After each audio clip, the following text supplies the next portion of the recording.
19th to the 20th. She's really got a magical spell. Tickets at the box office, online at southparkcasino.com, or charge by phone 702-797-8055. It's a musical blast with the Bronx Wanderers at the Showroom at South Point.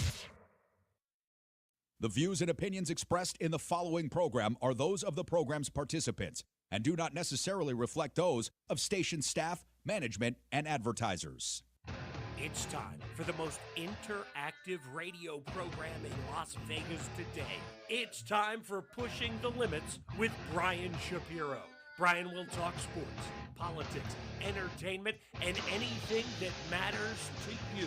Feel free to call Brian at 702-221-7283. You want answers? I want the truth! Now, Pushing the Limits, here's Brian Shapiro. All right, what's up, everybody? Happy Friday. Yes, we made it to Friday. Hello, fellow buffoons, clingers, stage 5 clingers of Pushing the Limits. Glad you could join us on this very hot day. It's going to be a very hot weekend, so everyone out there has got to be very careful. Special guest lined up later today in the show. Mona Aguilar is going to be joining us with Sahara West Urgent Care. Man, a lot of people have a lot of medical questions that seem to never get answered. Well, they're going to be answered on this show today. She's going to be answering all your questions about insurance plans, what is covered, what is not covered, and why people are so sick in this country. They just don't take care of themselves. Why you need to get yearly checkups. We're going to get all that information. Then coming up, hour number 2, Blake Gwynn's going to be joining us in studio. Of course, the late great-grandfather of his, our former governor, Kenny Gwynn.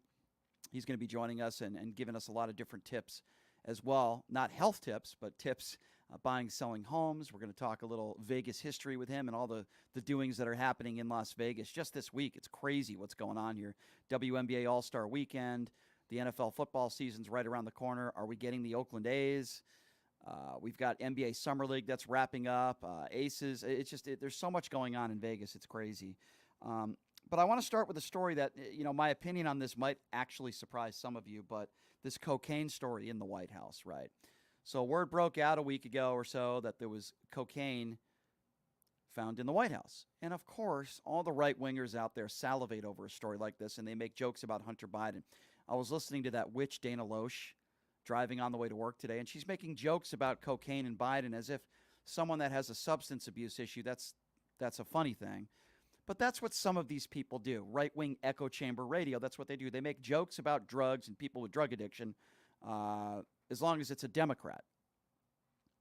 But here's why this is a bad look for the White House, and it's a bad look for the Joe Biden administration, in my personal opinion, even though Joe Biden and Hunter Biden clearly had nothing to do with this. Because the Secret Service announced late yesterday that it has officially closed its investigation into the cocaine found at the White House. And they said that, quote, they are not able to single out a person of interest because of a lack of physical evidence. In a statement, after briefing members of Congress on the matter, the Secret Service said the cocaine was found on July 2nd inside a receptacle used to temporarily store electronic and personal devices prior to entering the West Wing. The Secret Service said it has been investigating how this item entered the White House, including a methodical review of security systems and protocols. So I guess here's my question. The Secret Service may very well be telling the truth, that they did their due diligence, they investigated, and they couldn't figure it out. That could very well be true. I could give them the benefit of the doubt. Or I could also say that maybe perhaps they're hiding something. I think that could also be a possibility. Here's my problem, among many other problems. Here's my problem here. First of all, this is supposed to be the most secure building in the country and one of the most secure buildings in the world. You can't allow anybody to walk in there with drugs. That's number one. How do you stop them from doing that? Well, there are ways of doing that. Number two, if this is one of the most secure buildings in the world, how are there not cameras in every room? How do you not have cameras of every single person walking in and out of the White House? Obviously they do. So how do you not have evidence? How did you not question every single one of those 500 people? I find it hard to believe that the investigation is closed.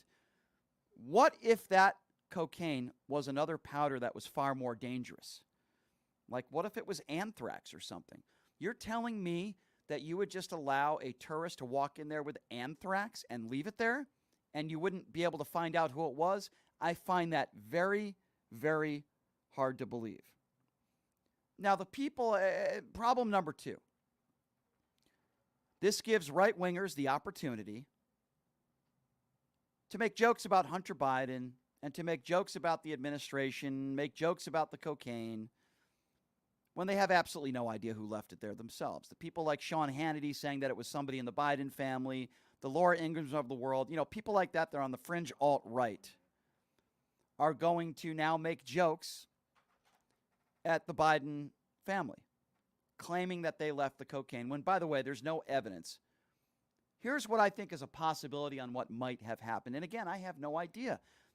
I can tell you right now that the Secret Service could very well be telling the truth 100%, and they just don't have evidence. This is serious because then you let drugs like cocaine into the White House. What's going to be next? This is a serious circumstance, and I feel like whoever left it there should be held to account.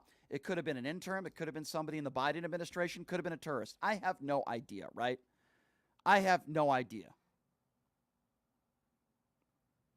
So the number to call, maybe you guys have your own opinions. I don't know. But the number to call if you want to be a part of the show, if you have your opinions or you agree or disagree with me, you can give me a call. The number is 702-221-7283. Again, that number, if you want to be a part of the conversation, is 702-221-7283. I just think this is a bad look for the Biden administration, and the Secret Service isn't doing them any help. Even though they might have had nothing to do with this, you got to get to the bottom of it. You got to, tell the American people who left it there and hold somebody to account. This is unacceptable, especially in the White House. 702-221-7283, the number to call. Let's start off with Rob. Rob is first up on Pushing the Limits. Hello, Rob. You are so brainwashed by this government. Okay, so hold on. You are so dumb, okay, dude. Sir, let's have a conversation. You are dumb, Would you like to have a conversation? Would you? Yes or no? Because if you would, then I need you to be specific. What have I said on this show that would lead you to believe that I am brainwashed? Give me an example, and let's have a conversation. Our government has brainwashed your mind. You're dumb. Okay. You're dumb. Listen. Okay, so I'm going to ask you again and give you an opportunity. And you're going to gaslight me. No, I'm not gaslighting me. you. Sir, pot him down for a second. Sir, I'm happy to have a conversation with you, and I'm not gaslighting you. Sir, I've potted you down, so now it's time for you to listen. I'm not gaslighting you. When you say I'm dumb and I'm brainwashed, I'm asking you a very logical question. Give me an example of something I've said on this show that would lead you to believe I'm brainwashed. I'm happy to have a conversation with you. What have I said that would lead you to believe that I'm brainwashed? I've now asked you 5 times. Please be specific. About everything. About everything is not being specific. The government needs to cover up certain Okay, stuff. pot him down again. Pot him down. I'm now going to ask you for the 6th time. If you think I'm brainwashed and stupid, I have no problem with you calling in and saying that. But to have a conversation and to articulate your point, sir, you have to be specific. To say I'm brainwashed about everything is not being specific. So now I'm going to ask you for the 6th time, okay, sir? You're the one that's embarrassing yourself. I'm going to ask you now to be specific, and I'm asking you for a 7th time. What have I specifically said on... Be quiet and listen. What have I specifically said on this show that would lead you... Just give me one example. I'm not asking for 10. That would lead you to believe that I am brainwashed and stupid. I'm now asking you for a 7th time. Go ahead, sir. Oh, he hung up the phone. What a shocker. See, that's what these people do. They'll call into the show, and they'll say, I'm brainwashed, and I have no problem with that, by the way. Just make your point and be specific. And then when I say... Can you give me an example of something that I said that would lead you to believe that I'm either stupid or brainwashed or both? They hang up the phone because, number one, they're not intelligent enough to articulate a conversation. Number two, they're not intelligent enough to give an example. See, I learned in kindergarten, when you form an opinion on something, you actually have to have some evidence to back it up. So, for example, if I called Donald Trump a liar, I would say, he lies about the 2020 election. He says the election was stolen, right? That's what I do on this show. When I say something, I give examples to back up my opinions. But if you're not a very articulate person, and maybe you're not very educated, or maybe you disagree with someone's politics, or maybe you disagree with an opinion, and you call somebody a name, I don't have a problem with that at all. Oh, so now I guess he hung up, and now he's called back, and now maybe he Googled something, and now maybe he has an example. Okay, Sir. Okay, you're wrong again. You're wrong again. Okay, I okay. didn't Google nothing. Okay, I so just give me woke an up. example. I had your show on, and I was listening to you. Why did you hang up? Backwards Why did you after hang up the phone? Wang did you hang up? Why did I hang up? Yeah. Because Why you're did you hang just up? gonna gaslight me and say No, I I'm didn't. crazy. Okay, pot him down again. Sir, I didn't gaslight you. You called into this show and you called me stupid. That was how you started the conversation. And then you said I was brainwashed. So, a very normal question to ask somebody, which is what I've asked you now 10 times, which is, give me an example of something I said that would lead you to believe that I'm either stupid or brainwashed. I've now asked you 10 times, sir, and you're wasting my time. I'm not gaslighting you. I'm just asking you a logical question. When you just call somebody dumb or say you're wrong about everything, that doesn't count. You need to be specific. So I'm going to pod you back up again. Now for the 10th time, be specific. What have I said on this show that you need to believe that I'm stupid or brainwashed? Go ahead. Okay, there's no cameras in the White House. Hey, Dumbbell, you pot him rant down. about Pot him down how again. Donald- Hey, Dumbbell, I never said there are no cameras in the White House. You're making that up. In fact, I said the opposite on this show. Why don't you be quiet and listen? I said I find it hard to believe that there are no cameras in this room where they left the cocaine. In fact, I was saying the opposite. I find it hard to believe. So you're wrong. I never said there are no cameras in the White House. You are lying. So now I'm going to give you another opportunity since you just failed on that first opportunity and claim that I said something that I didn't say. Number two, let's go for number two. What would lead you to believe that I'm dumb or brainwashed? You failed on that attempt. Let's try again, sir. Well, you have zero common sense. I have zero. Okay, pot him down. Let's try this again for a 13th time. If you think I have zero common sense, then be specific. Pot him down all the way. If you think I have zero common sense or I'm stupid, give me an example of something that I have said on this show. Why is that so hard for you to do, sir? I'm now going to give you a 14th opportunity. Be specific. What have I said on this show that would lead you to believe that I have zero common sense? We'll give you another opportunity. Go ahead, sir.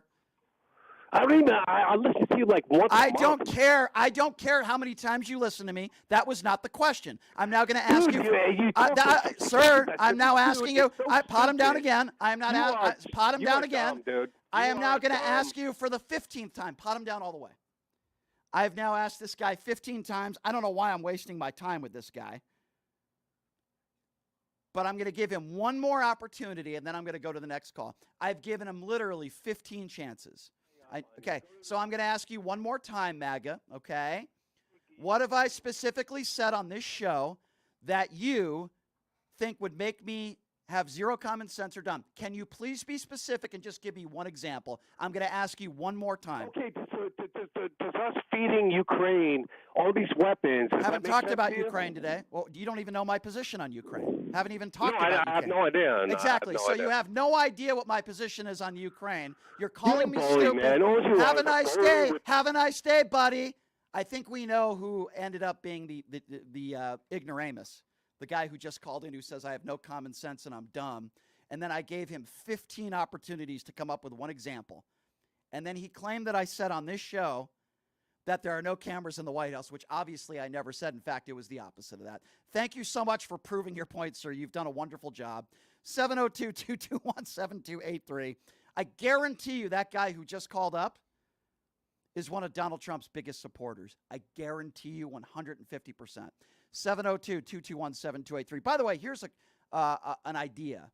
When you call into a radio show and you call the host a bunch of names, I don't have a problem with that. But give me a reason why. That guy, I probably kept him on 10 minutes too long. I gave him 15 opportunities just to come up with one example, and he couldn't do it. And then he brought up Ukraine, and he doesn't even know my position on Ukraine. Sir, you sound like a very intelligent person. Thank you so much for calling in and making a great point there. Holy smokes. 702-221-7283. Let's go to JD. JD is next on Pushing the Limits. Hello, JD. Hello, I'll give you one example. Verbatim, your quote. It's clear to me Joe and Hunter had nothing to do with Because this they were not in cocaine. the state. According to everybody associated with the White House, they were not in state. According to the agenda, according to public record, they were not in the state of, they were not in Washington, D.C. within 24 hours of when that cocaine was found. That has already been proven. That has already been fact-checked, and I'm sorry if you can't spell the word fact. So are you mean to tell me, JD, that you think Hunter Biden left the cocaine? Is that why you called into the show today? I don't know, neither do you. Okay, here's what we do know. Hunter Biden and Joe Biden were not in the state within 24 hours when that cocaine was found. That is according to public record where Joe Biden and Hunter Biden were. So, yes, we do know that they weren't there. So if you think it was dropped off by Hunter Biden maybe 2 days prior, you can go ahead and have that opinion, sir. I disagree with you. Brian, could I ask you another question? Sure, your first question was fantastic, but go ahead, ask the second one. Yes. You played tapes the other day of the Trump meeting and also yesterday Which of Trump the meeting? Please be specific, because I play a lot of Trump the stuff. one at the church where Trump was talking to the volunteers on Saturday, and You're then talking about the yesterday Vegas. on the. You're talking about the Vegas visit. Okay, yes, go ahead. That's correct. Yes. And then yesterday on the Republican with Nephi and Yes. and Jesse Law. You're talking about How the did chair. you get those? How did you get those tapes? How did I get them? They're all over social media. The entire meeting is on social media. Not difficult to find it, JD. Okay. That was your question? How did I find it? No, how did you get the tapes was my question. Okay, so first of all, we don't deal with tape anymore. That was in the 80s. I didn't get a VHS tape. How it works, JD, you see, is the Republican Party in Clark County records all their meetings, and then they post it on YouTube and social media. If you would like to watch it, it's not difficult to find. I would suggest you just do that, and you can watch it for yourself. Any other questions that I can help you with, JD, today? Are you familiar with the shooting in Cleveland a couple of days ago where 9 people were shot? Am I familiar with the shooting in Cleveland a few days ago where 9 people were shot? I am not familiar with that. I'm not sure what that has to do with cocaine found at the White House. Well, you cover mass shootings all the time, and there I are guess people there are people that are shot in this country every single day. It's very difficult to cover. Well, every nine people were shot. 9 people were shot in Cleveland 3 days ago. How many people were killed? I don't know. You don't know. Okay, so you're asking the me. The police haven't reported the so actual casualties. You're asking me if I know about a shooting in Cleveland that I would assume you have direct knowledge of, and then when I ask you how many, I saw it on the morning news. Okay, yeah, it's terrible. There's mass shootings that are happening throughout the country. Okay, I just wondered if you knew about it, and obviously, you're very concerned covering all those shootings. So Sure. I thought I'd just give you a heads up. Okay, so how many people were killed? You don't even know. I just said they didn't report on it. Sure. They were in the hospital. I don't know. I didn't follow up. Well, I can say I'm not this. a news. I'll say I'm this. not a news junkie. Okay, well, you're the one who brought it up to me, so I would say this, JD, and I would hope you would agree with me on this. We have way too much gun violence in this country. I know. I agree with you 100%. Hold on. Let me just finish. And I think this is where we'll disagree. I don't care. No. I agree. A lot of the things you say on that. Okay, well, I appreciate that. Let me. Hold on. Let me just say one more thing. Hold on. Let me just say one more thing, and then I'll give you the floor. I don't care whether it happens in Chicago, and I don't care. Right, I understand. And I don't care whether it happens anywhere in this country. Gun violence is gun violence. It doesn't matter whether you're black, white. I don't care. I understand. Okay. A couple of weeks ago, a month ago, you had a big discussion on it. I tried to call in. Okay. My feeling at this point is, you keep saying the Democrats this, the Republicans that. My feeling on our gun problem at this point is that our Congress, Republicans, Democrats in the House and the Senate, are not going to be able to do anything to solve it because of the biases we have and because of disagreements and distrust. I disagree. By the way, in Cleveland, let me. Can I just? I think it's important. I think you'll like this. Okay. My thinking at this point of the game, there have been independent committees and things in the past on race and everything else to put together a committee, a group of people, first of all, the Police Commissioner Kelly from New York, police commissioners from California, members of the NRA, members of all the people so let me be involved. clear. Let me be clear, okay? Members of the NRA should never be involved in any type of books, laws that are put on the books. And here's where I disagree with you. Brian. Don't Brian me. I'm giving you my answer. I heard you out. Now I'm responding to what you just said. Let me finish it. Put everybody in the same room. And you think Republicans would do that? Huh? everybody speak. And you know what would and let happen? everybody offer suggestions. And you know what? Okay, so let me ask you a question. And by the way, before we get to that, I want to explain to you that luckily, and I'm happy to report this, and I can't believe you didn't know the answer to it, not one person, thank God, died in Cleveland. That's why it hasn't Good. made national news. Sadly, Good. the stories that make national news are when we have multiple people dying. We talk about it. My heart goes out to the 8 or 9 people that were injured, but nobody died, and that's why I didn't talk about it. Doesn't mean that it's not serious. Number 2, getting the NRA and Republicans and Democrats just to have conversations is not working. They've been doing it for decades. And there's a reason for that, JD, because the NRA is in the back pocket of many Republicans that are in office that refuse to put any sort of gun legislation on the books. Would you agree if you put all of these people in a room I disagree. that they could question the NRA and make them No. Here's why. I'll give you my answer, and I'll say it again. The NRA. What's wrong with trying? I'm giving you my answer. Why? The NRA donates boatloads of money. 99.5% of their money that they donate to politicians goes to Republicans. So mark my words, if you have Marco Rubio's and Ted Cruz and people like that in a room with NRA members in there and Democrats, they will never, ever support policy that their NRA would be against. It ain't going to happen, and you could have everybody in a room. It would have happened by now. When you have a bunch of 8 and 9-year-olds that are massacred in school shootings, and all you hear from Republicans is, besides thoughts and prayers, we need to arm our kindergarten teachers, they are disgraceful. And Democrats for 20 years. Brian, they're not saying arm the kindergarten. Oh, really? Look it up. Teachers. Look it up. They're saying to arm the teachers that want to be armed, the teachers that do have guns, exactly, ex-military, ex-law enforcement. Which wouldn't work. They're not wanting to give a gun to. So what are their solutions then? If you think you know everything when it comes to Republicans and gun control, then give me one great solution that you would back up and support that you've heard from a big-time Republican in office right now. Just give me one. And don't tell me lock the schools or arm the schools, because most of the gun violence in this country luckily doesn't happen in the schools. Give me one solution that you've heard a Republican say in the last year that you would back. Just one. Do the same thing to the schools that we do to the airport, that we do the football games, that we do the baseball games, and you just I just told you most of the gun violence happens outside the schools. So I'm asking you again. No, it doesn't. So you're saying the majority of the gun violence happens in our schools? Is that what you're saying? You don't. I thought your question was what to do with the schools. No, my question is what to do with gun violence as a whole, because that's what we're talking about. First of all, I want to protect the kids. I want to protect the kids. I want to protect everybody. I want to protect everybody. Give me one solution. Yeah, well, you got to. The longest journey starts with the first step.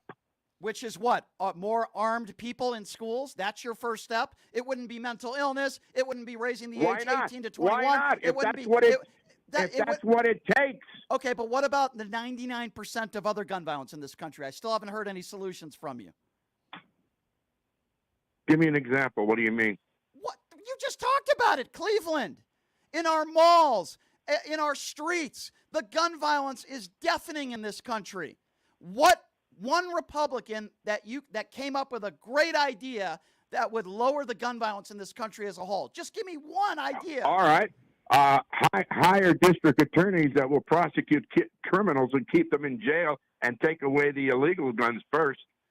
Okay, so Republicans are not for confiscating illegal guns. They haven't come up with any new bills that will do that. You have to come up with laws that'll work. That's at a local level. The police at a local level and the prosecutors and the DAs at the local level have to do that. So what Republican has come up with, name me one Republican that has come up with an idea that would help law enforcement confiscate illegal guns. Give me one bill, because I could give you a bunch of Democrats that want to confiscate illegal guns. I could give you a bunch of Democrats that have over and over again have tried to do an assault weapons ban, red flag laws, raising the age from 18 to 21. The federal government the federal government can't tell the state, the county of Clark, Las Vegas Police Department There was what an to do and how assault to weapons do it. ban in the early 90s, so you are 100% wrong. Democrats have been trying to pass, once again, an assault weapons ban. And back in the early 90s, when Republicans allowed it to fizzle out, gun violence was down. It went up after they fizzled it out. Why don't you read a little bit about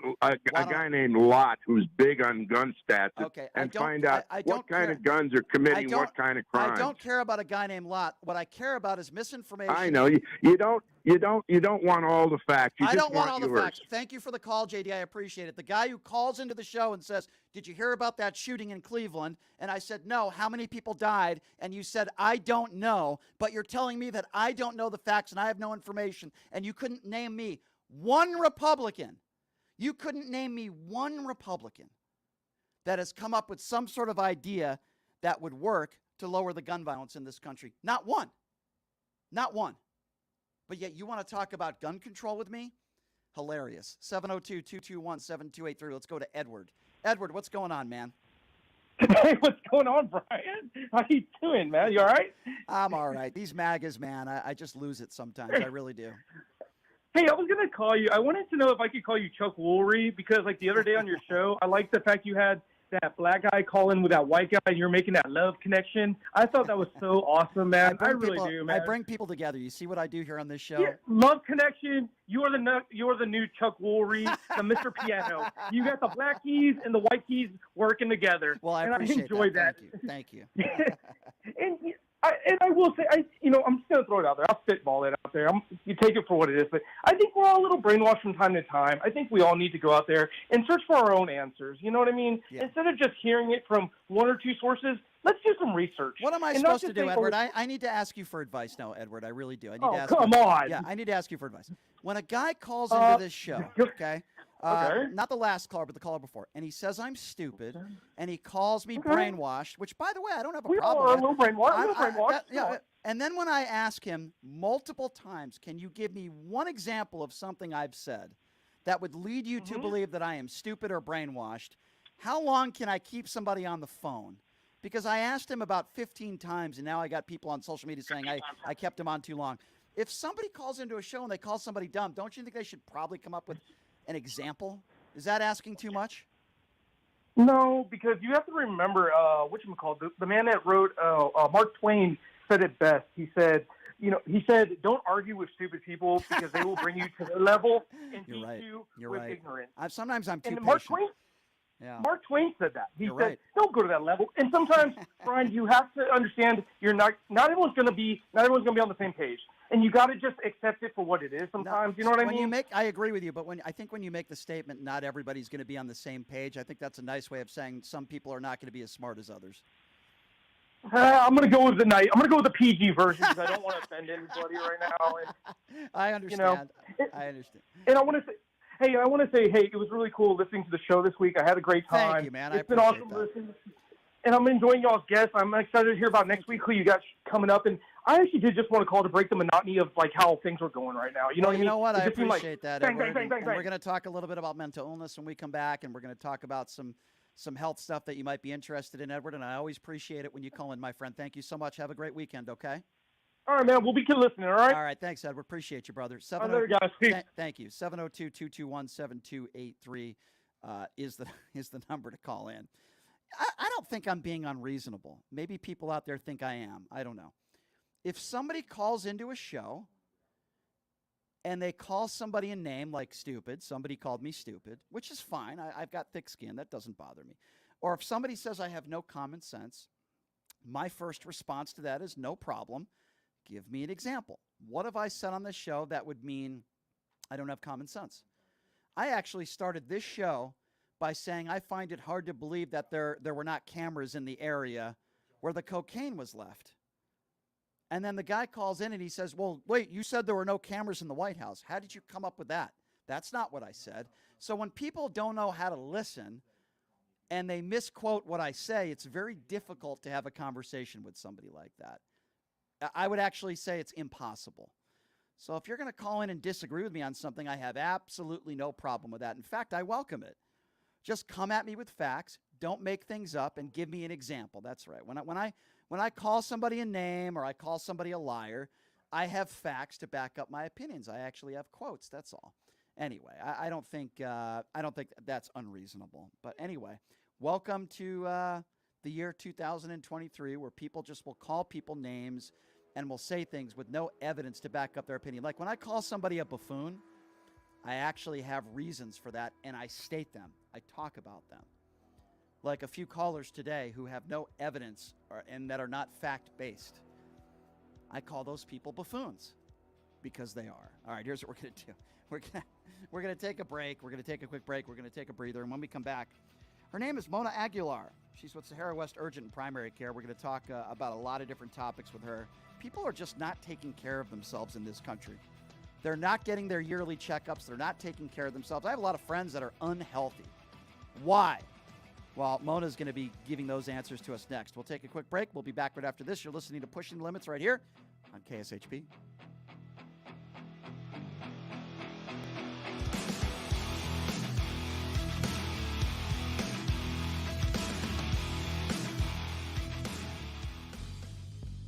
Hey everybody, are you struggling to find a pizza place that reminds you of Brooklyn? That true blue New York style pie? Well, worry no more. Stallone's Italian Eatery Pizza is a knockout. We're located at 467 East Silverado Ranch Boulevard, just off of Premium Road, half a mile east of South Point Casino, just minutes from the Las Vegas Strip. Come by and grab a slice of pie. Plus, check out our Brooklyn-inspired Italian cuisine. Our sandwiches are super. Hero, that is. Because why be a sub when you can be a hero? Stallone's Italian Eatery is here to serve you phenomenal food, Vegas. Forget about it.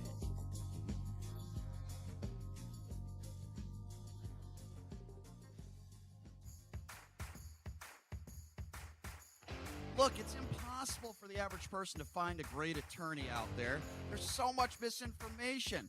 Now, let me introduce you to former Chief Deputy District Attorney Thomas Moskal. He was Las Vegas's top DUI prosecutor for years. He prosecuted the most high-profile DUI cases in Clark County. No one knows more about DUI law in Nevada. Just Google it. If you get charged with DUI, whether it's a misdemeanor or even more importantly, a felony, you need Thomas Moskal representing you. His relationships with the prosecutors and judges and his knowledge of DUI law to work for you. So give him a call now or text him at 702-848-5555. It's your life and liberty that's at stake. Don't wait. Call now. That number again, 702-848-5555. Buying or selling a home is a huge life event that requires guidance from an expert in the industry and community. My name is Blake Wynn. You may recognize my name as my grandfather was the best governor the state of Nevada has ever had. Growing up in Las Vegas, I've come to know this community intricately. Now, I am raising a family here as well, so I understand all the issues impacting our home and quality of life. As the top realtor for the #1 real estate team at Keller Williams, you can have confidence in my experience, knowledge, and track record. When it comes to buying, selling, or investing in real estate, choose a name you can trust and someone who understands the community you call home. Call Blake Wynn today and experience the difference of a trusted expert. 702-540-3311. Sapphire Pool and Day Club, the world's only topless gentlemen's day club, introduces its 2023 pool season lineup with a bevy of beauties and social media celebrities throughout the summer who will all host alongside hundreds of Sapphire's topless poolside entertainers. Enjoy brunch in the sun with items like frittata-style omelets, stripping chicken, and French kiss toast before washing it down with signature summertime cocktails. 10 lines beware. Go Bear! Ladies are welcome to go topless within the day club for the ultimate party. Guests can purchase affordable day bed packages, cabana packages, lounge chairs, and more. The best part though? Pushing the Limits will be broadcasting shows every other Friday throughout the pool season with a ton of surprise celebrity guests. Wow! Reserve your spot now. For more info, visit SapphirePoolLV.com or call 702-869-0003. That's 702-869-0003. See you at Sapphire. Hey everybody, it's Brian Shapiro from Pushing the Limits. I want to tell you guys about Sahara West Urgent Care and Wellness. They're conveniently located on the southwest corner of Sahara and Jones. They're open Monday through Friday, 9 a.m. to 9 p.m. and Saturday, 9 a.m. to 5 p.m.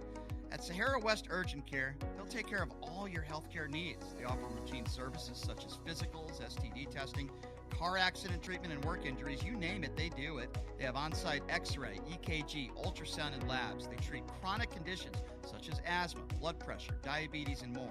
They also offer general wellness exams and treatments such as testosterone enhancement and cancer screening. They're located on Sahara, 6125 West Sahara Avenue. Their number is 702-248-0554. And the best part, they accept most major insurances and affordable cash pay prices.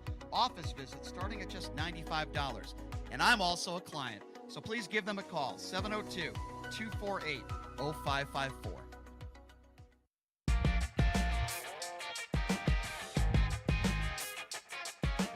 All right, welcome back. It is Pushing the Limits on a Friday. Thank you so much for joining us.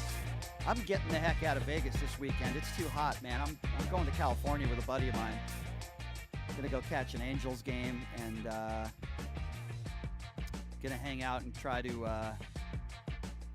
stay out of the heat, man. It's going to be a hot weekend. You got to be careful out there. And, maybe we can talk about the medical problems that you can face if you're out there in the sun too much. I know you can get dehydrated, and if you have fair skin like mine, you could burn and your skin will peel. So we'll talk about that.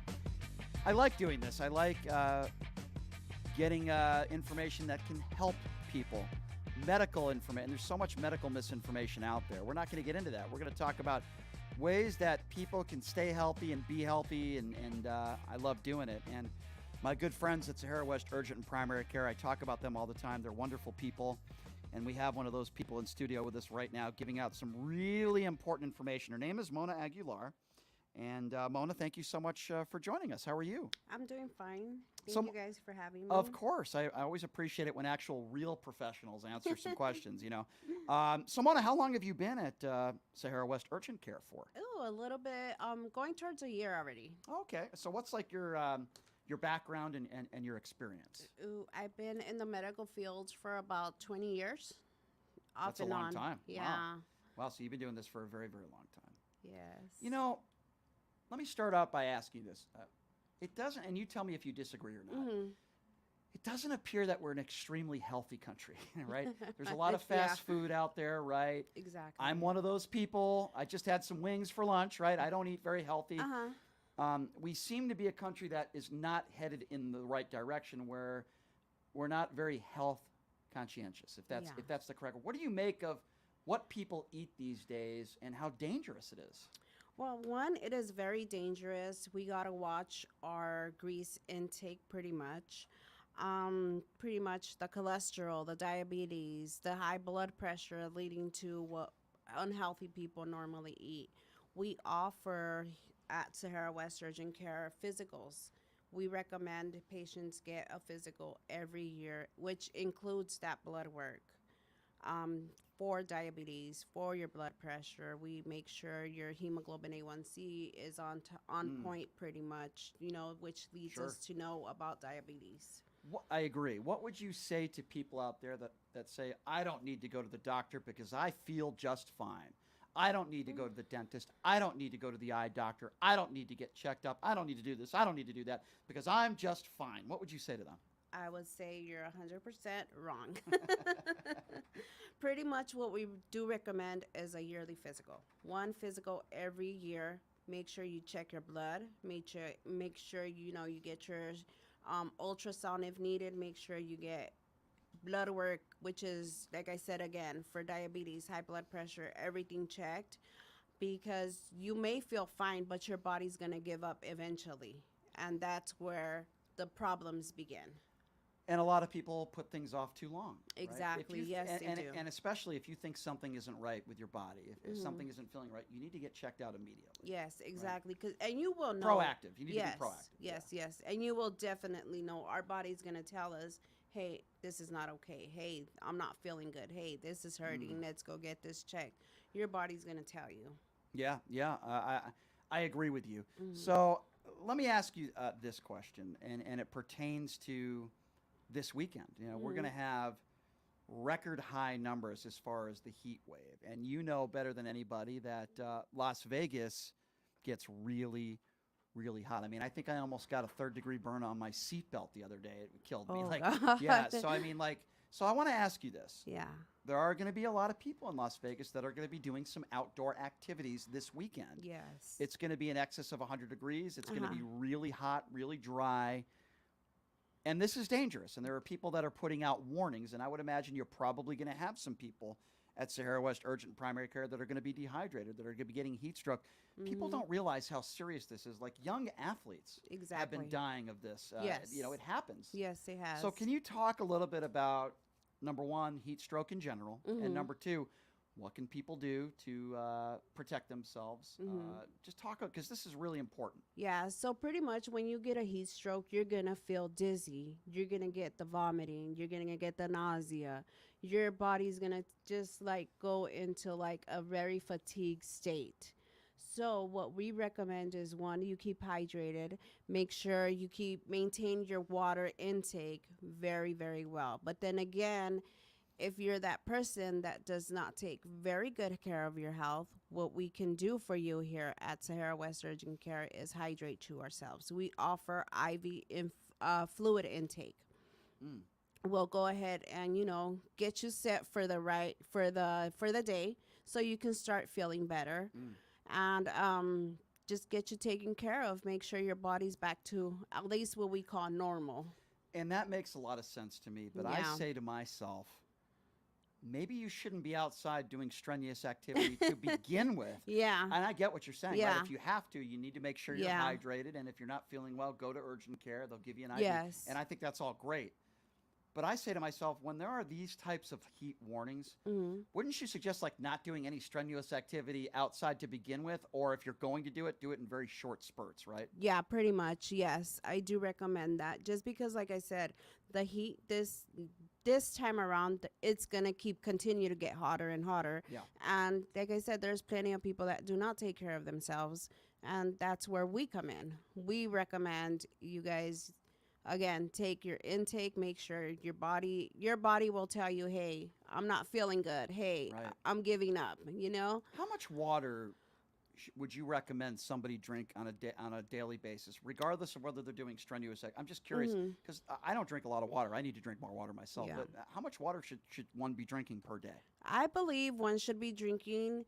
It depends on actual weight and body intake. So I normally, for my weight and height, I normally drink about 48 ounces of Yeah. water daily, which it's supposed to be like 8 cups of water a day per day. That's a lot, but Mhm. but makes sense to me. You know, when you hear some of these tragic stories, Yes. maybe a young football player, and while it is rare, dropping on the football field, maybe didn't take enough breaks, maybe didn't drink enough water, Yeah. or the Electric Daisy Carnival. Now, I understand sometimes those situations are drug related, but Yes. sometimes it's also people that are not drinking enough water. I mean, Yeah, It exactly. has to really get you upset as it gets me upset, because it's like it could have been so prevented, right? Yeah, it could have. Like I said, we each have to take care. Our body is our temple, pretty much. So we each have to take care of it. What we recommend is, again, if you're not feeling well, you're not feeling good, where you're nauseated, vomiting, anything like that, any little sign or symptom, your body's going to tell you. So just like I said, come into our office, Sahara West Urgent Care. We'll take care of you from beginning to end. Let's talk a little bit about mental illness and addiction, because I Okay. know you probably see a lot of people, sadly, that Yes, we do. drug overdoses, drug Yes. addiction, alcohol. Mhm. This is a city, let's be honest, has a lot of vices. If you have a lot of Yeah. vices in this city, you're in trouble, right? It could be Yes. gambling. It could be alcoholism, like I said, could be drugs. Yeah. And we have a very serious problem in this country. We've had this problem for a very, very long time, but it seems like the fentanyl issue is getting much worse. Yes, it is. Can you speak to that and addiction in general? Because I feel Yes. like some people don't take that first step, which is admitting that you have a problem. Exactly. So what we first have to understand is, like you said, admit, hey, I need help. For our staff, what we do is when a patient comes in stating, hey, I've been doing this for so long, I've been doing that for so long, drug intake, pretty much. Let's just say, we never judge. We never judge the patient. What we try to do is help them get to the right place, pretty much. So all these medications are now being laced with the fentanyl, pretty much. You will not have that chance to come in and say, I need help, because by the time you take it, you may just drop on the floor, pretty much. It doesn't take about an hour or so. It takes two to 3 seconds to just drop. Unfortunately, I know the circumstances of exactly what you're talking about. My sister died of a fentanyl overdose. I'm so sorry to hear that. Thank you. So yeah, I know, but I will say this: she was not really willing to admit, number one, that she had a problem and to get help. So what do? What advice would you give to families when they know that they have somebody that has a problem, but they're not willing to get help? You can't really force an adult to get help. I mean, what do you do in that circumstance? What we can do is pretty much just talk to them, try to get them to admit, because the first step would be admit. Admit, I have this problem. But there's nothing really you can do until that patient, again, or person admits, I have a problem. And it's about education and talking to them. Pretty much, I agree with you. We're talking to Mona Aguilar. She is with Sahara West Urgent and Primary Care, located at 6125 West Sahara Avenue. No appointment needed. Give them a call. If you don't have to just take my word for it. You can give them a call if you have any questions at 702-248-0554. And you could also visit them online at SaharaWestUrgentCare.com. I was in and out of there in I talk about this all the time. I was in and out of there in 25 minutes. There's a lot of urgent cares that are a pain in the butt. Let's just call it for what it is. Some of these urgent cares in town, which I've been to before I discovered Sahara West, waiting in there for 2 hours. Yeah. 2 hours. I remember this was a couple of years ago, right? 2 to 3. A couple of years ago, and I wasn't sure whether I had the flu or I had COVID. Yeah. And this was a couple of years back. Yeah. And I was waiting there for 2 hours. Oh, And I went into Sahara West Urgent Care one day when I wasn't feeling good, and like I said, I was in and out of there in 20 minutes. I don't know how you guys do it, but you guys really get people in and out of there fast by giving them, great care and the care that they need. And that's the misconception with a lot of people just here in Vegas. They don't want to go to an urgent care facility because they don't want to wait for hours on end, right? Exactly. There's a lot of people that, hey, patients that call our office, how long is your wait time? You already know. 15 to 20 minutes, the latest, guaranteed. And it's just like they don't want to wait. I've been to different urgent cares myself. I've been there from morning to noon, morning to night sometimes. Yeah. And our office, thankfully, we want to make sure the patient gets treated right accordingly in and out. It's because we understand you guys have a life as well. We want to get you guys to get finished doing whatever it is you guys have to do. So tops for our wait times, it's about 30 minutes tops. That's great. Yeah. And especially when you're not feeling well, you want to be taken care of as soon as you can. Exactly. And forget about going into the ER in some of these hospitals in town because you'll be waiting hours there as well. That's happened to me before, too. All right, let's talk, Mona, a little bit about insurance. Okay. Let's talk a little bit about coverage. It's the big concern on everybody's mind. Is my insurance good enough? What is going to be handled? What is not going to be handled? What is considered, a necessary surgery? I'm sure you get these types of questions on a daily basis because people are concerned. They want to know that if something does happen to them, can they be taken care of, and does the money not have to come out of their own pocket? Right? Exactly, yes. So when I have a patient, say, for example, you're my patient, you come in the office, pretty much we're going to verify your insurance. Consultation without insurance, $95. That's awesome. $95 will get you seen, get you out in and out for 15 minutes or less in our office. But there's other patients that do have the insurance. We take Cigna, we take Aetna, we take Medicare, Medicaid, pretty much all the other insurance, Carpenters, Anthems. The only thing that we do ask is if your copayment is due at the time of service. That's all you got to pay.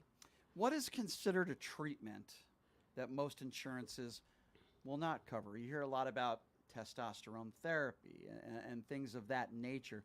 What is covered by insurances, and what is something that you would say no urgent care facility would, or I should say no insurance would cover a certain procedure? What are the procedures that are and are not covered, for example? Okay, so pretty much your insurance will cover the physicals. Your insurance will cover the doctor's visits, the injections, the blood draws.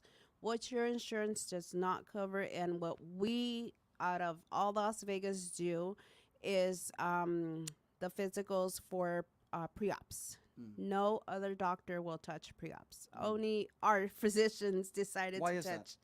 Just because they don't want to go through the hassle of having the patient do an EKG, having the patient to do an X-ray, having the patient to do blood work all in one day.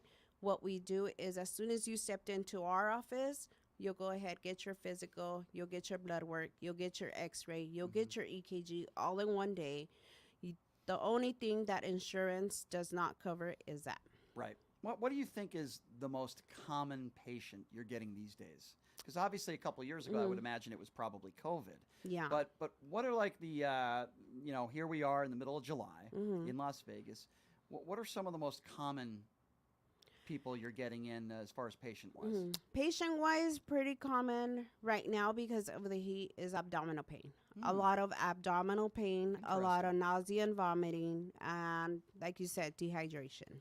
Interesting, abdominal pain. Well, luckily I've never had that before. Yeah, it sucks. I've had a few. Yeah, you know what else sucks? Yeah. Kidney stones. I've had a few of those, and I've also learned that a lot of not all, but most kidney stones are caused by not drinking enough water, Exactly. or eating bad food. And a lot of the issues that people have health-wise are because they don't take care of themselves properly. Exactly. And it's so preventable, right? Yeah. It's so many of these things are preventable. Listen, somebody gets cancer in most cases. It's not something you did on your own. I guess, for lack of a better term, you're very unlucky, in certain situations, right? There are certain diseases out there where it's not your fault, where you get something and it's terrible. But is it fair to say in most patients that you get, it's because of a lack of care? Yes. Yeah. Whether it be not exercising. Not right? exercising. Even 30 minutes of walking, that's considered exercising. Cleaning the house, that's considered exercising. That's a lot of exercise That's for a my lot. house, yeah. I used to do that. Yeah, there's no question. Most people that I know that Yeah. are suffering through certain medical situations is because they abuse their body. Yeah, pretty Right. much, yeah. And I feel like in this day and age, people are really abusing painkillers. It leads to other drugs. Exactly. And there are some people in town that I would imagine would overprescribe certain things instead of doing natural things. And I don't mean to sound like a Scientologist, because I'm not. Yeah. I'm not Tom Cruise. But he does make some valid points, which are... It does, yes. If you're depressed, antidepressants, they work for some people. I'm not going to discourage people from doing that if they're Exactly. doctor prescribed. But I would also say along with that, maybe get some exercise. Yeah. Maybe eat a little better, your sugar intake, right? Lower your sugar Exactly. intake. Exercise, socialize. I just think that, do you feel like in this business at times, people are just not getting that kind of advice in some cases? Yes, in some cases, pretty much pain medication, I dislike it myself. I do not take it. I just say I'm allergic to it because I don't want it. I don't need it. I'm afraid of it pretty much because you don't know what's going on in that medication. You don't know what's getting put in that medication, regardless of where it's coming from. Yeah, and like I remember, I've had a few kidney stones. I had a couple root canals, and I was prescribed some very, very serious medication like OxyContin, and I only took it a couple times in my life. I'll be honest with you, it worked. Yeah. But boy, was it strong. And I would never want to take that if I didn't have to. But let's be honest, there are people throughout the country that are taking these medications just to take them, not because they're in pain, even though they might say they are, right? And that's a problem in society. And that's what's making it harder for regular patients that do need it, like your amputees, your patients that are going through chemo, your patients that are having other pain, neuropathy, everything that's going on in their life that really need it. It's making it harder for those patients to really get the medication because of people abusing the medication. Yeah, it's a big issue. It is. Not just in Vegas, throughout the country. No question about that. Yeah. So I want you to give out that information, Mona. The types of great things that you guys are doing over there at Sahara West Urgent and Primary Care, and what separates Sahara West from a lot of other urgent care facilities in the valley.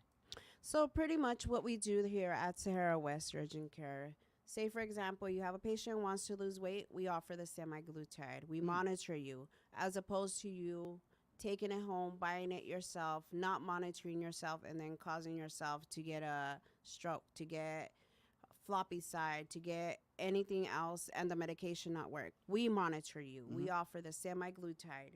We offer physicals. We offer pre-op physicals. We offer EKGs. We offer chest x-rays. We offer lab draws. We pretty much, and if we feel the need that cannot help you, we'll go ahead and give you that referral And to that's- mental health, to, recovery centers as well. We'll get you anything that you need. We'll get you squared off and sent away. And that's so important that people feel Yes. comfortable. Also important to note that this is a family-owned facility. I love that. Yeah. Sometimes some of these big companies that own all these urgent cares across the valley, sometimes the service isn't great. Let's just be honest. No, And, it's not. So people need to talk to Mona when Yeah, they arrive, right? pretty Ask for much. you, ask for Mona. You take care of them. Exactly. It's going to be a quick situation where not a bad thing where you're not getting taken care of. You're going to get You're- taken care yep. of. They're going to take the time to take care of you and find out what's going on, but you're not going to have to wait in there for 2 hours, right? For And 2 to 3 hours, which is the Yeah. normal wait times around the and that's the urgent worst. cares. Nobody wants to do that. No. I can't wait for 2 or 3 minutes, let alone 2 or 3 hours. With my ADD, oh my God, it's the worst. Well, Mona, thank you so much for being here. You're Let me- so welcome. Let me give out that number again, 702-248-0554. You could also visit them at SaharaWestUrgentCare.com. I sound like a Rogaine commercial because it's kind of funny, but I am also a client, and I can tell you they took care of me, man. I went in there and multiple times. I was Yes. taken care of there, and everybody was so professional and so kind there. Thank you. And there was like little to no wait. It was phenomenal. So I highly recommend anybody check out Sahara West Urgent Primary Care. Please ask for Mona Aguilar. Ask for Mona in the purple outfit, and she will take care of you. And well, Mona, I appreciate all this important information, especially at a time where sometimes people don't ask professionals. They make up Exactly. their own mind. Yeah. In life, sometimes you have to make your own decisions. When it comes to medical and medicine, you still have to make your own decisions, but at least get some information from actual true professionals like you. So Exactly. I appreciate you coming in here and stay air conditioned this weekend, right? Yes, stay pretty much. comfortable. Stay hydrated. And Yes. if you are dehydrated, go visit us. We'll hook you up Yes. with IVs. And Sahara West is air conditioned. Yes, Yes. very important to note that. Mona Aguilar, thank you so much for being You're here. I appreciate welcome, it. love. It's been fun. I Thank appreciate you. it. All right, we're going to take a quick break, and when we come back, his grandfather's the former governor here of the state of Nevada. Yeah, you can't be the governor of just Las Vegas. Blake Wynn's going to be joining us in studio. Of course, his late great-grandfather was a phenomenal governor here, Kenny Gwynn. From Keller Williams, Blake Gwynn is going to be joining us next. Going to talk about a number of different things with him. Take a quick break. Be back right after this. You're listening to Pushing the Limits right here on KSHP.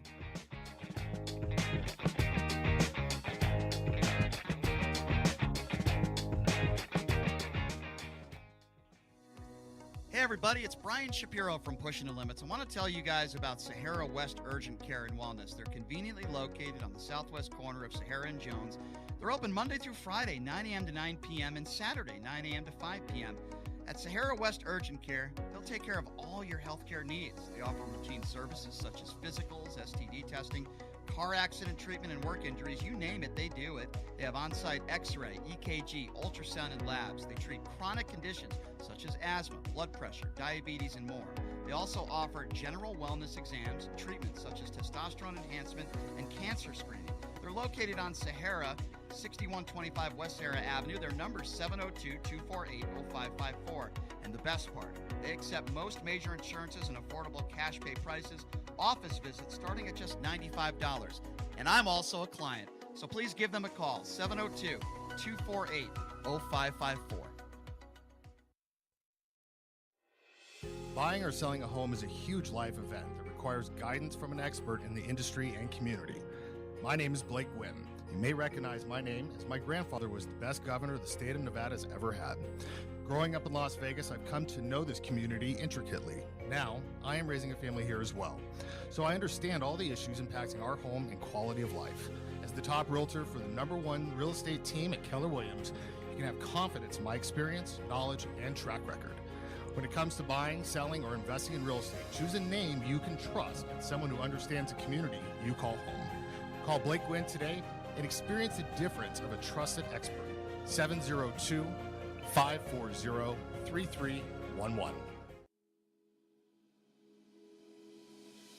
Sapphire Pool and Day Club, the world's only topless gentlemen's day club, introduces its 2023 pool season lineup with a bevy of beauties and social media celebrities throughout the summer who will all host alongside hundreds of Sapphire's topless poolside entertainers.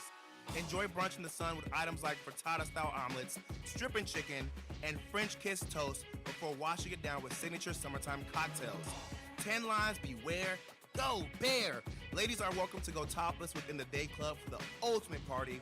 Guests can purchase affordable day bed packages, cabana packages, lounge chairs, and more. The best part though? Pushing the Limits will be broadcasting shows every other Friday throughout the pool season with a ton of surprise celebrity guests. Wow! Reserve your spot now. For more info, visit sapphirepoolLV.com or call 702-869-0003. That's 702-869-0003. See you at Sapphire. Hey, everybody, are you struggling to find a pizza place that reminds you of Brooklyn? That true blue New York style pie? Well, worry no more. Stallone's Italian Eatery Pizza is a knockout. We're located at 467 East Silverado Ranch Boulevard, just off of Premier Road, half a mile east of South Point Casino, just minutes from the Las Vegas Strip. Come by and grab a slice of pie. Plus, check out our Brooklyn-inspired Italian cuisine. Our sandwiches are super. Hero, that is. Because why be a sub when you can be a hero? Stallone's Italian Eatery is here to serve you phenomenal food, Vegas. Forget about it. Pine Hollow Winery is the first and only boutique winery in the Las Vegas city limits that features its own handcrafted wines. Located on the west side, just minutes from the Strip at 7018 West Charleston, Pine Hollow wines are available for tasting by the glass, bottle, or for carryout. Peach lovers, pick up a bottle of the Warm Fuzzy, which is a sweet Chardonnay-style wine made with peach and apricots. Visit PineHollowWinery.com for their events, wine menu, and hours. That's PineHollowWinery.com. As a 3-time international award-winning restaurant, Joe's New York Pizza uses only the freshest and best available ingredients. From giant slices of hand-tossed pie to calzones, strombolis, fingers, and wings, Joe's serves all your favorites. Stop in for a slice at one of their 2 Las Vegas locations at Paradise and Harmon or South Las Vegas Boulevard, or you can check out their menu at joesnewyorkpizzalv.com.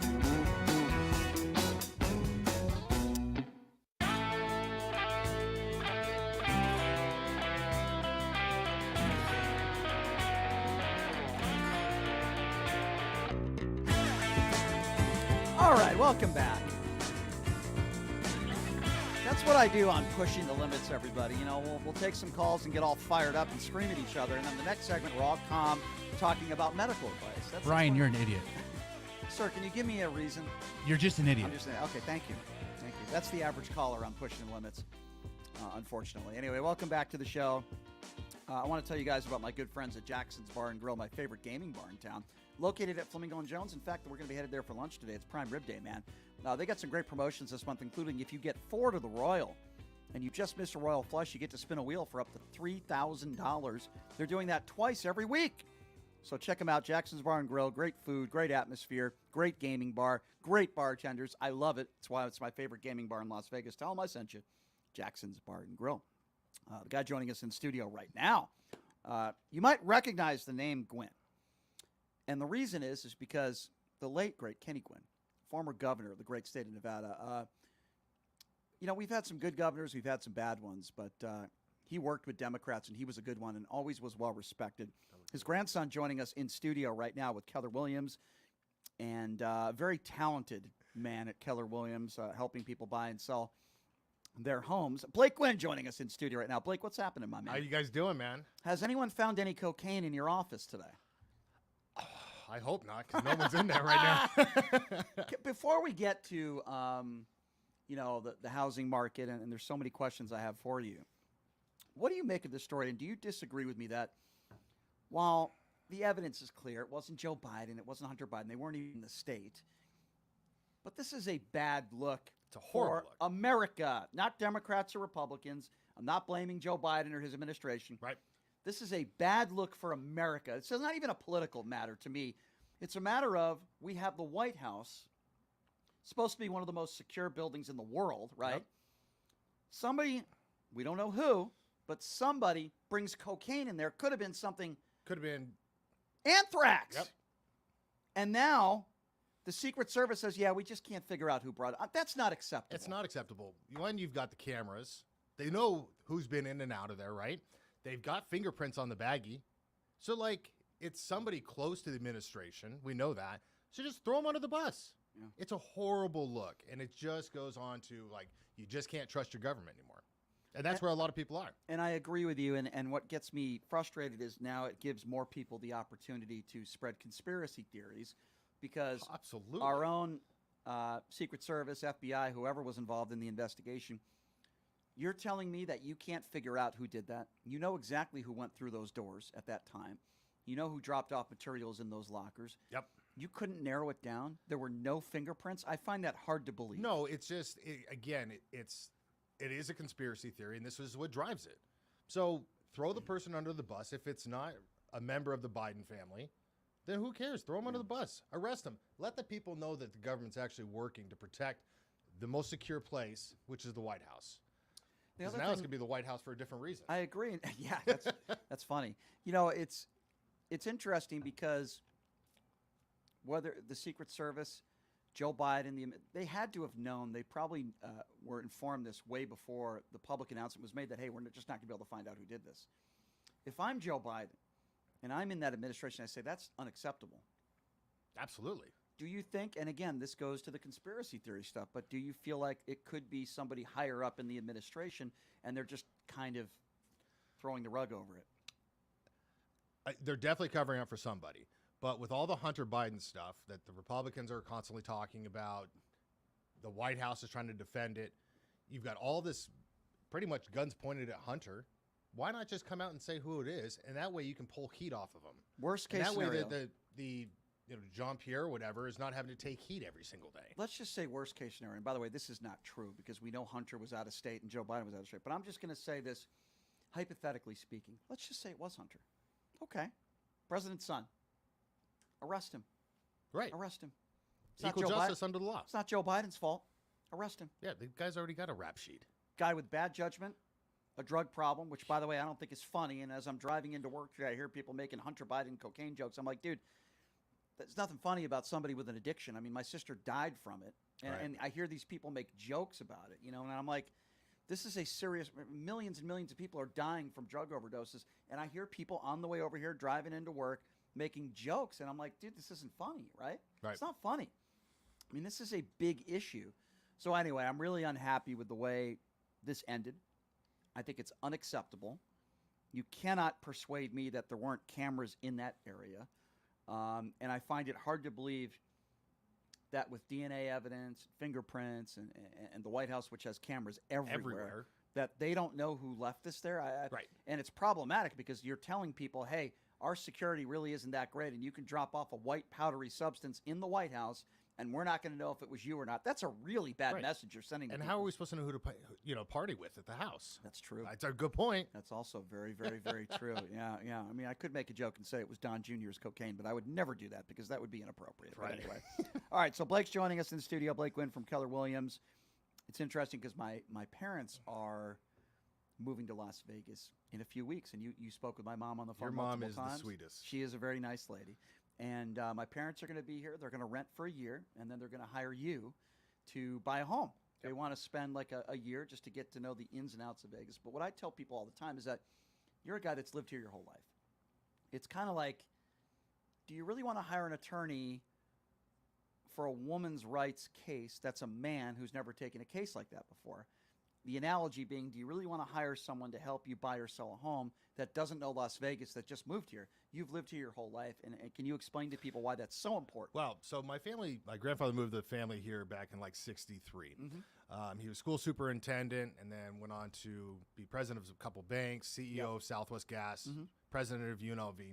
And so my family has essentially either been in the political realm or we've been in the real estate industry. Right. And so, I've got a mother who's an escrow officer. I have another mother who's an agent. My dad's a hard money lender. So we know the ins and outs of, the valley. We've seen it grow. I've seen where Sahara Fort Apache was a four-way stop. I've seen where Summerlin, my dad and I used to go build those double and triple stage rockets, right? We go shoot out in the desert, what's now Summerlin. So I know the valley intricately. I know where certain types of people are moving. Like if you're a younger person, you probably want to go to the Southwest because that's where they're going. If you're military, you probably want to be more out in the North. And so knowing people, knowing the city, it's incredibly important. No question about that. You need to know, as far as the client goes, what type of neighborhood do you want to live in? Yeah. Right? What do you want? Do you want diversity? What do you want? And I think that's important with a lot of people. Sure. My family, they just want to be in a place that's safe. They don't care who's living there. Yep. They don't care where they're from.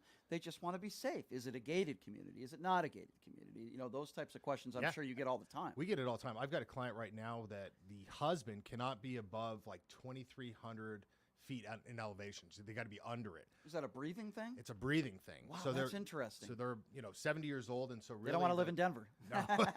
So really, only kind of part of town that you can put them in it would be like Cascada, Mount Charleston, or not Cascada, but Cadence out in Henderson, right? Because that's below the threshold. But like putting them in, Sun City, Summerlin, it's too high for them. Can't do that. Yeah. Wow, that's so interesting. understanding your client's needs of exactly what they're wanting. That's what we specialize in. So a lot of people, I talk about misinformation all the time. It could be medical misinformation. It could be political misinformation. It could be anything. In your field, misinformation is all over the place. For example, a lot of people say the housing market's down. It's not doing good. Now's the time to buy, blah, blah, blah, blah, blah. Can you explain to people that that's not true?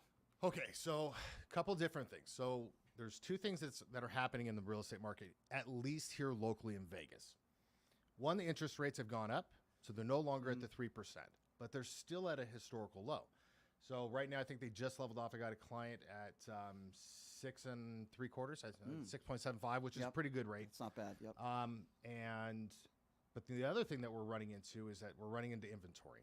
We have an inventory crisis. We cannot build fast enough, and all those people that should have been selling are not, because one, they might be underwater because they bought at the crazy market in 2021, or there's somebody like me who has a 2.8% interest rate. So I become almost an accidental landlord when I decide I want to move to a different place. The market's not going to crash. It can't, because of the supply and demand issue that we have right now. And so it's a good time to purchase. Yes. Is it a good time to sell? Yes. Only you as the individual would know that. But right now, if you are looking to sell, right now is a seller's market. We are experiencing multiple offers.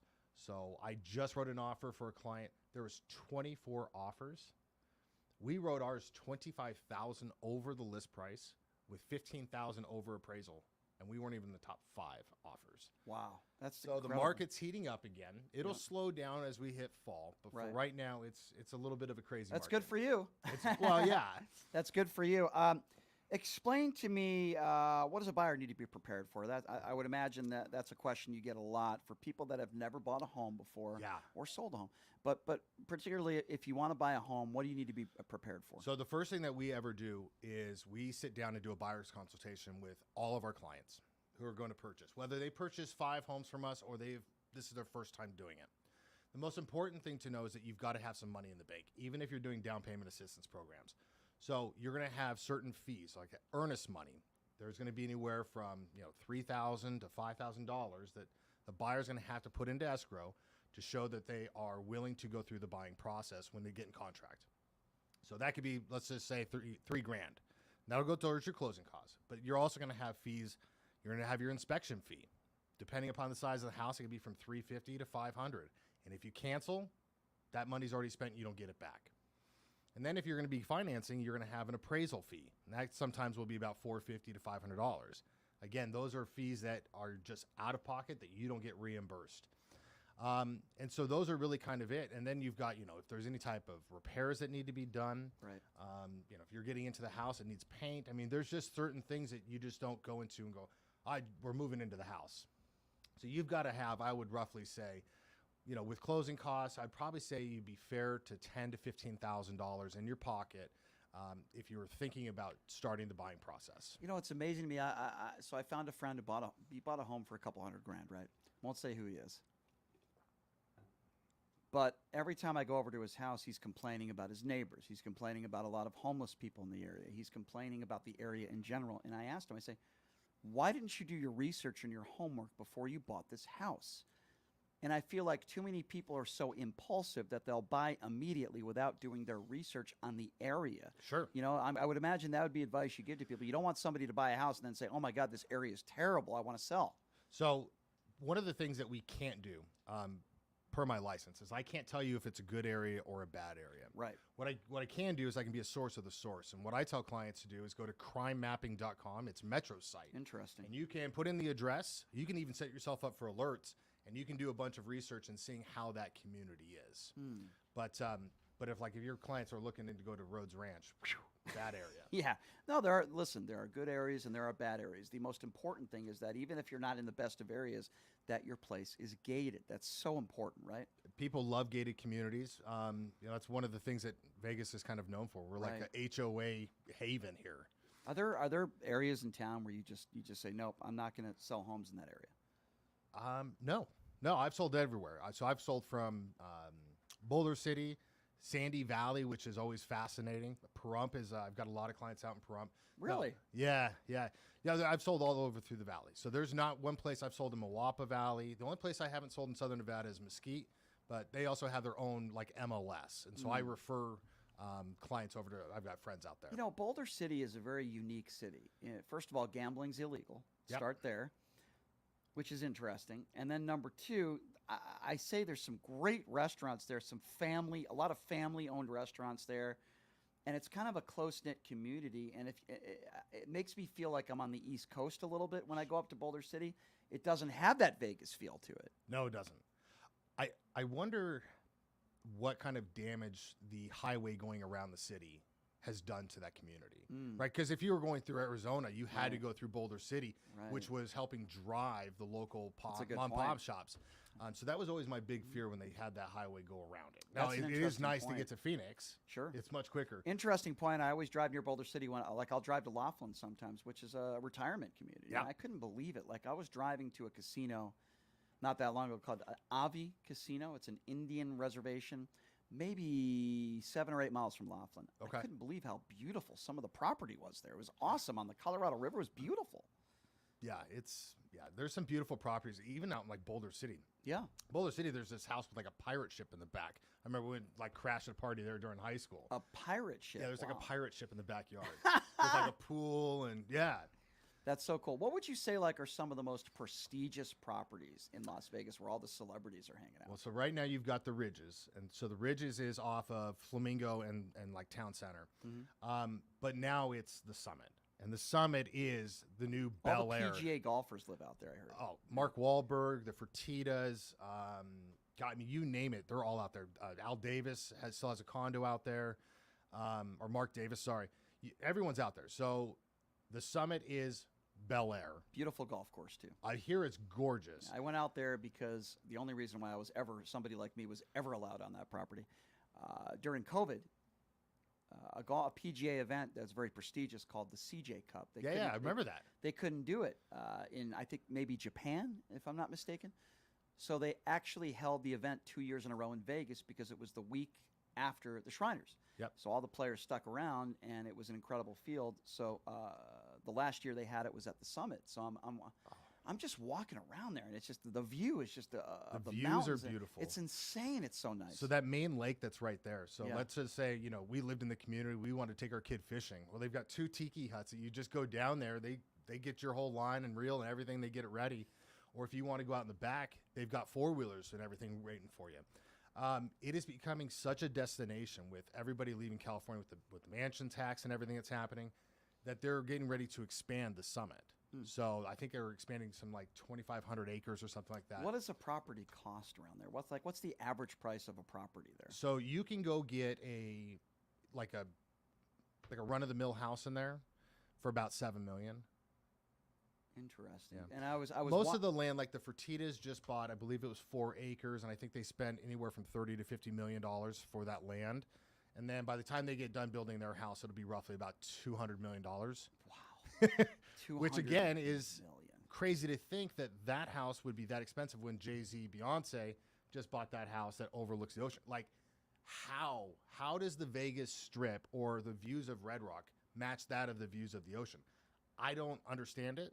but it's not my money to spend. I'll help you guide and get you there. I'm more of a fan of the ocean. Yeah, I'm a mountain guy. Are I you burn. mountain? Even though I can't swim, I burn as well. You can't swim? No, I'm not. I can't. No one ever taught me how to swim. You can hop with my daughter. They go to Water Wings. I'm pretty confident that if somebody threw me in the water, I'd probably be able to save myself. Yeah. But I never learned how to swim. That's so, all right. Yeah. Your little doggy paddle. Yeah, exactly. maybe one of my phobias. If you're just joining us, he is Blake Wynn from Keller Williams. If you're looking or buying or selling a home, he's the guy to talk to. 702, tell me if I get this number right. I think I've memorized it. 702-540-3311 is his number to reach him directly. So, I was watching because I know you're a golfer. I'm watching the U.S. Open several weeks back in L.A. Country Club. Yeah. And I'm listening to them talk about, the property around that area. And the Playboy, I didn't even know the Playboy Mansion is like right there off the golf course. Really? Yeah, I never even knew that. And now it's under construction and someone bought it. You got to play that course, right? Once, years ago. Yeah. So they're talking to me about property there. And I know you don't sell property there, but they told me 1 acre of property there is worth $25 million. 1 acre of property in that area, $25 million. Yeah. What does it cost to own 1 acre in Las Vegas? Depends upon where you're going to purchase. Also depends upon what type of zoning you're looking for. But that golf course, I saw that the course itself is worth like 20 some odd billion dollars. Yeah. It's insane. So you can get yourself a plot of land out in Pahrump, whether you want it within the community or kind of, outside of the rural part. You can get land for about $5,000. And that'll be pretty cheap. Pretty cheap.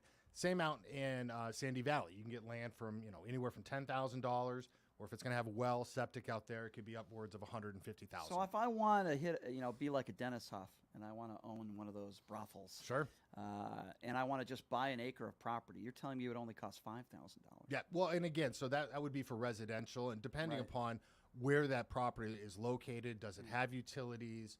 So those are things to take in consideration. But yes, we could go out right now, get a plot of land out there for $5,000 to $10,000. Everybody would be welcome except for Lamar Odom. Everybody else, I don't want any lawsuits. But if you're talking within the city limits, if you're looking for residential, it's probably going to be upwards of a couple $100,000. If you're going for commercial, the same. So it really all depends upon, are we talking pure North Las Vegas? Are we talking Summerlin, which there's not going to be any vacant land? But what advice would you give somebody that is moving out here to Vegas from LA, modest job, single person, $50,000 a year salary? Would you advise them to rent first? What advice would you give to somebody like, because that's mostly middle America, right? I mean, what advice would you give somebody like that? So it all depends upon your circumstance. Does the person coming over, do they have any savings? So I do think that if you can purchase, you should purchase.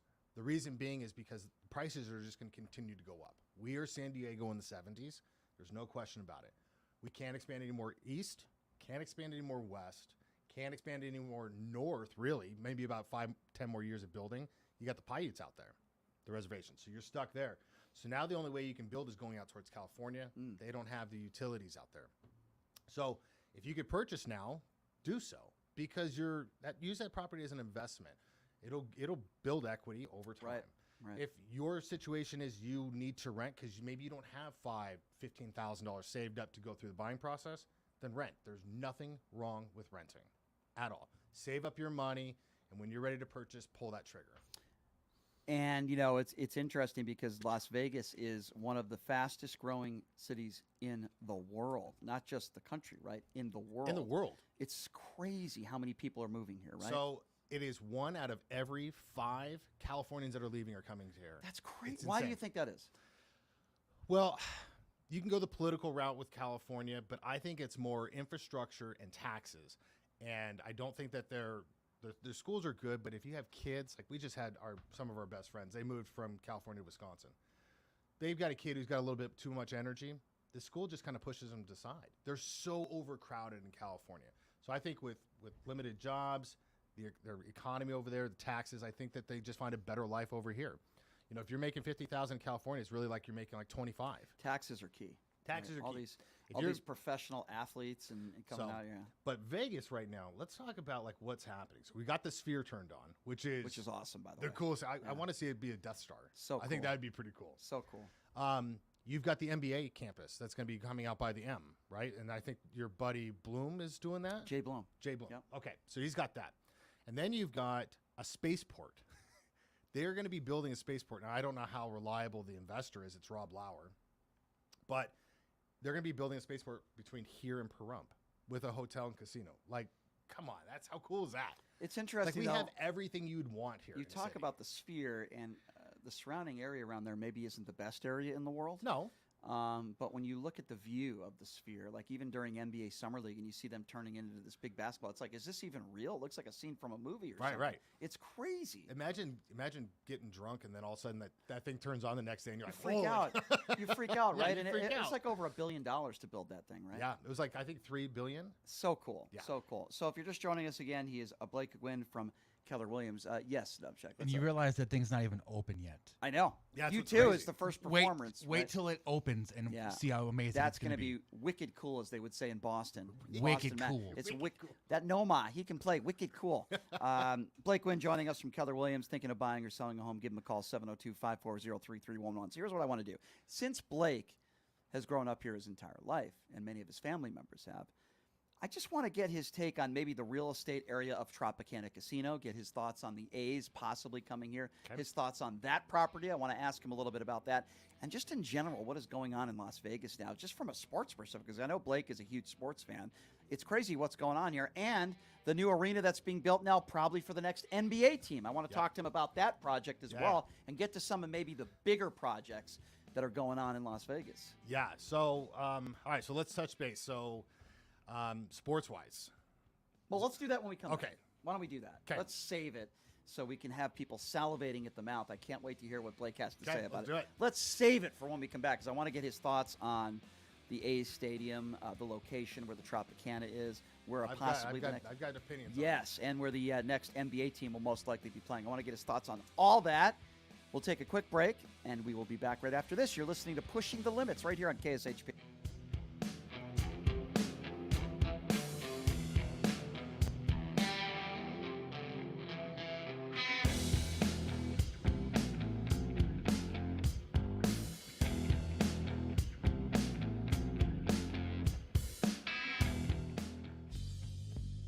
Hey, everybody, are you struggling to find a pizza place that reminds you of Brooklyn? That true blue New York style pie? Well, worry no more. Stallone's Italian Eatery Pizza is a knockout. We're located at 467 East Silverado Ranch Boulevard, just off of Premier Road, half a mile east of South Point Casino, just minutes from the Las Vegas Strip. Come by and grab a slice of pie. Plus, check out our Brooklyn-inspired Italian cuisine. Our sandwiches are super. Hero, that is. Because why be a sub when you can be a hero? Stallone's Italian Eatery is here to serve you phenomenal food, Vegas. Forget about it.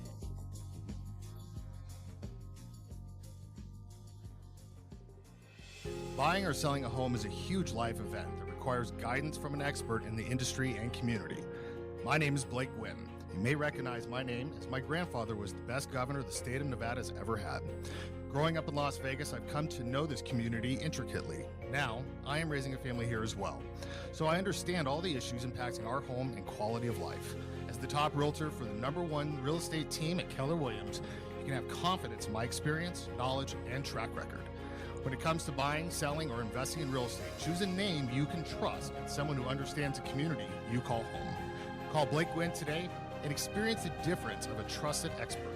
702-540-3311. Sapphire Pool and Day Club, the world's only topless gentlemen's day club, introduces its 2023 pool season lineup with a bevy of beauties and social media celebrities throughout the summer who will all host alongside hundreds of Sapphire's topless poolside entertainers. Enjoy brunch in the sun with items like frittata-style omelets, stripping chicken, and French kiss toast before washing it down with signature summertime cocktails. 10 lines beware. Go Bear! Ladies are welcome to go topless within the day club for the ultimate party. Guests can purchase affordable day bed packages, cabana packages, lounge chairs, and more. The best part though? Pushing the Limits will be broadcasting shows every other Friday throughout the pool season with a ton of surprise celebrity guests. Wow! Reserve your spot now. For more info, visit SapphirePoolLV.com or call 702-869-0003. That's 702-869-0003. See you at Sapphire. Hey everybody, it's Brian Shapiro from Pushing the Limits. I want to tell you guys about Sahara West Urgent Care and Wellness. They're conveniently located on the southwest corner of Sahara and Jones. They're open Monday through Friday, 9 a.m. to 9 p.m. and Saturday, 9 a.m. to 5 p.m. At Sahara West Urgent Care, they'll take care of all your healthcare needs. They offer routine services such as physicals, STD testing, car accident treatment, and work injuries. You name it, they do it. They have on-site x-ray, EKG, ultrasound, and labs. They treat chronic conditions such as asthma, blood pressure, diabetes, and more. They also offer general wellness exams and treatments such as testosterone enhancement and cancer screening. They're located on Sahara, 6125 West Sahara Avenue. Their number is 702-248-0554. And the best part, they accept most major insurances and affordable cash pay prices. Office visits starting at just $95. And I'm also a client, so please give them a call, 702-248-0554. The National Atomic Testing Museum is a national science, history, and educational institution that tells the story of America's nuclear weapons testing program at the Nevada Test Site. Located at 755 East Flamingo Road, just east of Paradise, the museum offers immersive, interactive experts for guests of all ages. The museum is Smithsonian certified and open 7 days a week. For more information, visit nationalatomictestingmuseum.org. That's nationalatomictestingmuseum.org.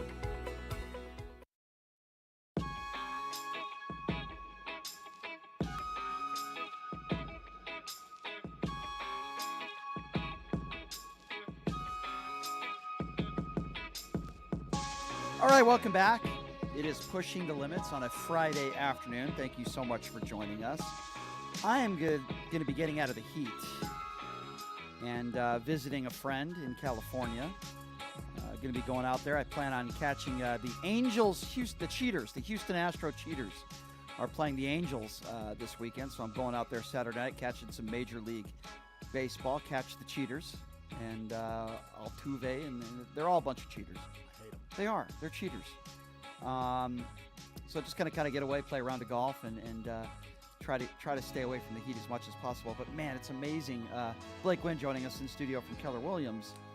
It's amazing, and you must appreciate this, living here your whole life. Everything that's going on in Vegas, just from a sports perspective these days, it's nuts, right? We're going to get an NBA team here in a couple of years. We know that's going to happen. But just this week alone, the WNBA All-Star Weekend. We've got NBA Summer League, which everyone has had their eyes on that. It's been awesome. I've been going to as many games as I can. It's been a lot of fun. The Raiders season is right around the corner. There's certainly a lot of questions with that organization. Training camp in 2 weeks. Training camp in 2 weeks. We've got college basketball, college football season not too far away either. UNLV with a new head coach.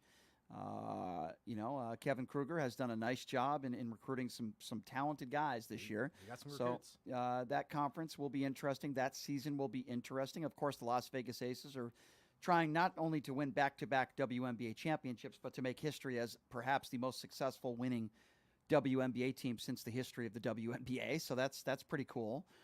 Of course, you got the Aviators in full swing, for lack of a better term. We have the Shriners Hospital for Children's Open that is coming up here in just a few months. PGA Tour coming here. And we always have the boxing fights in UFC, which is, it's just crazy. Yep. Everything is happening here. Yep. Everything. Isn't it crazy? Vegas is the #1 place to live. Oh, yeah. We have an NBA mid-season tournament, too. I forgot to even mention that. What isn't here? Everything that you would want is here. Convenience. Your kid gets sick in the middle of the night, stores are open, right? You want to go see a sports, which one do you want to go see? Do you want to go see the champion Knights? You can go see the champion Aces. But, man, it's absolutely fascinating. Now you got the A's that are going to be coming here.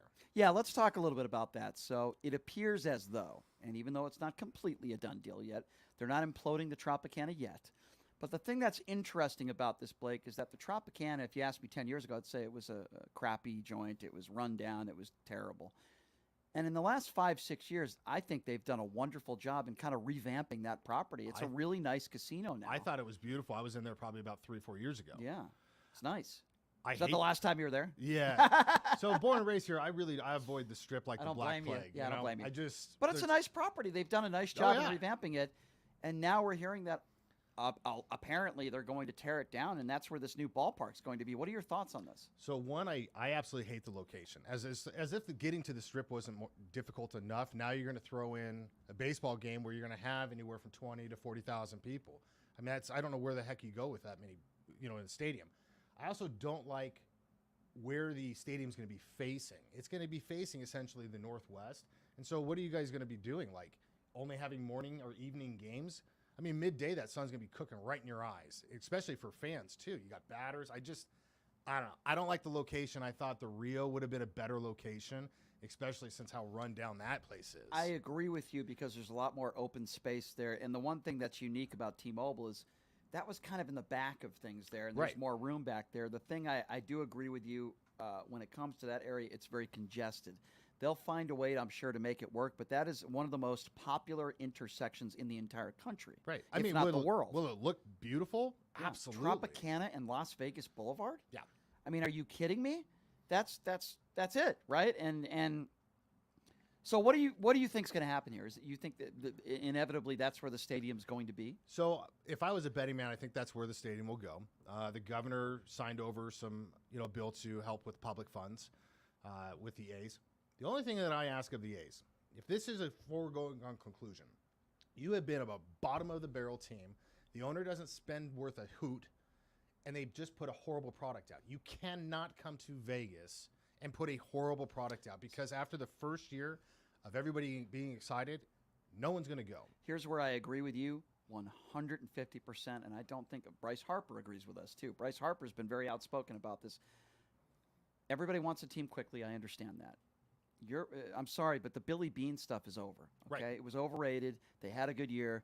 That's done. This team is an embarrassment. They are an embarrassment, and it's not because they're not playing hard. It's not because maybe they don't even have a good staff. It's because they don't spend money. Right. That's why they're not good. It's this Billy Bean era needs to be over with. I like Billy Bean. He's a nice guy. I've interviewed him. You got to get him out of there, and you got to get somebody out of here, somebody in there that's willing, investors, whatever it takes. You have to start spending money because Vegas will not tolerate a losing franchise for long. I mean, think you've got Ohtani with the Angels, who is going to be. They're talking about possible trade packages. Mm-hmm. Why wouldn't you want to come to play in Vegas? No, like all the major free agents would want to come to Vegas because it's Vegas to play, but you got to put forth a team. That's one thing that the Knights were able to do. I mean, let's start from square one. They had a guy by the name of Marc-Andre Fleury in year one, right? You had guys that, rising stars in the league, guys that have already established, guys like Marchessault, guys like Carlson. James Neal was a huge part of year one. All-star, really good player. Yep. They spent money right from the get-go, and they got a guy like Gerard Gallant, wonderful coach, and they continue to spend money. And they just re-signed Barbashev. A huge piece to the puzzle of why they won the Stanley Cup. Huge. Yeah. They paid Aiden Hill the money that he deserves. The guy who helped lead you to win a Stanley Cup, and they said, you know what? You deserve it. We need to spend this money, and we're going to pay you. And they got rid of a guy like Riley Smith, who I have no problem with getting rid of him at all. Like Riley Smith, but you needed Barbashev. You needed to sign Aiden Hill. They did what they needed to do to keep guys here. Yep. And you have to give them credit for that.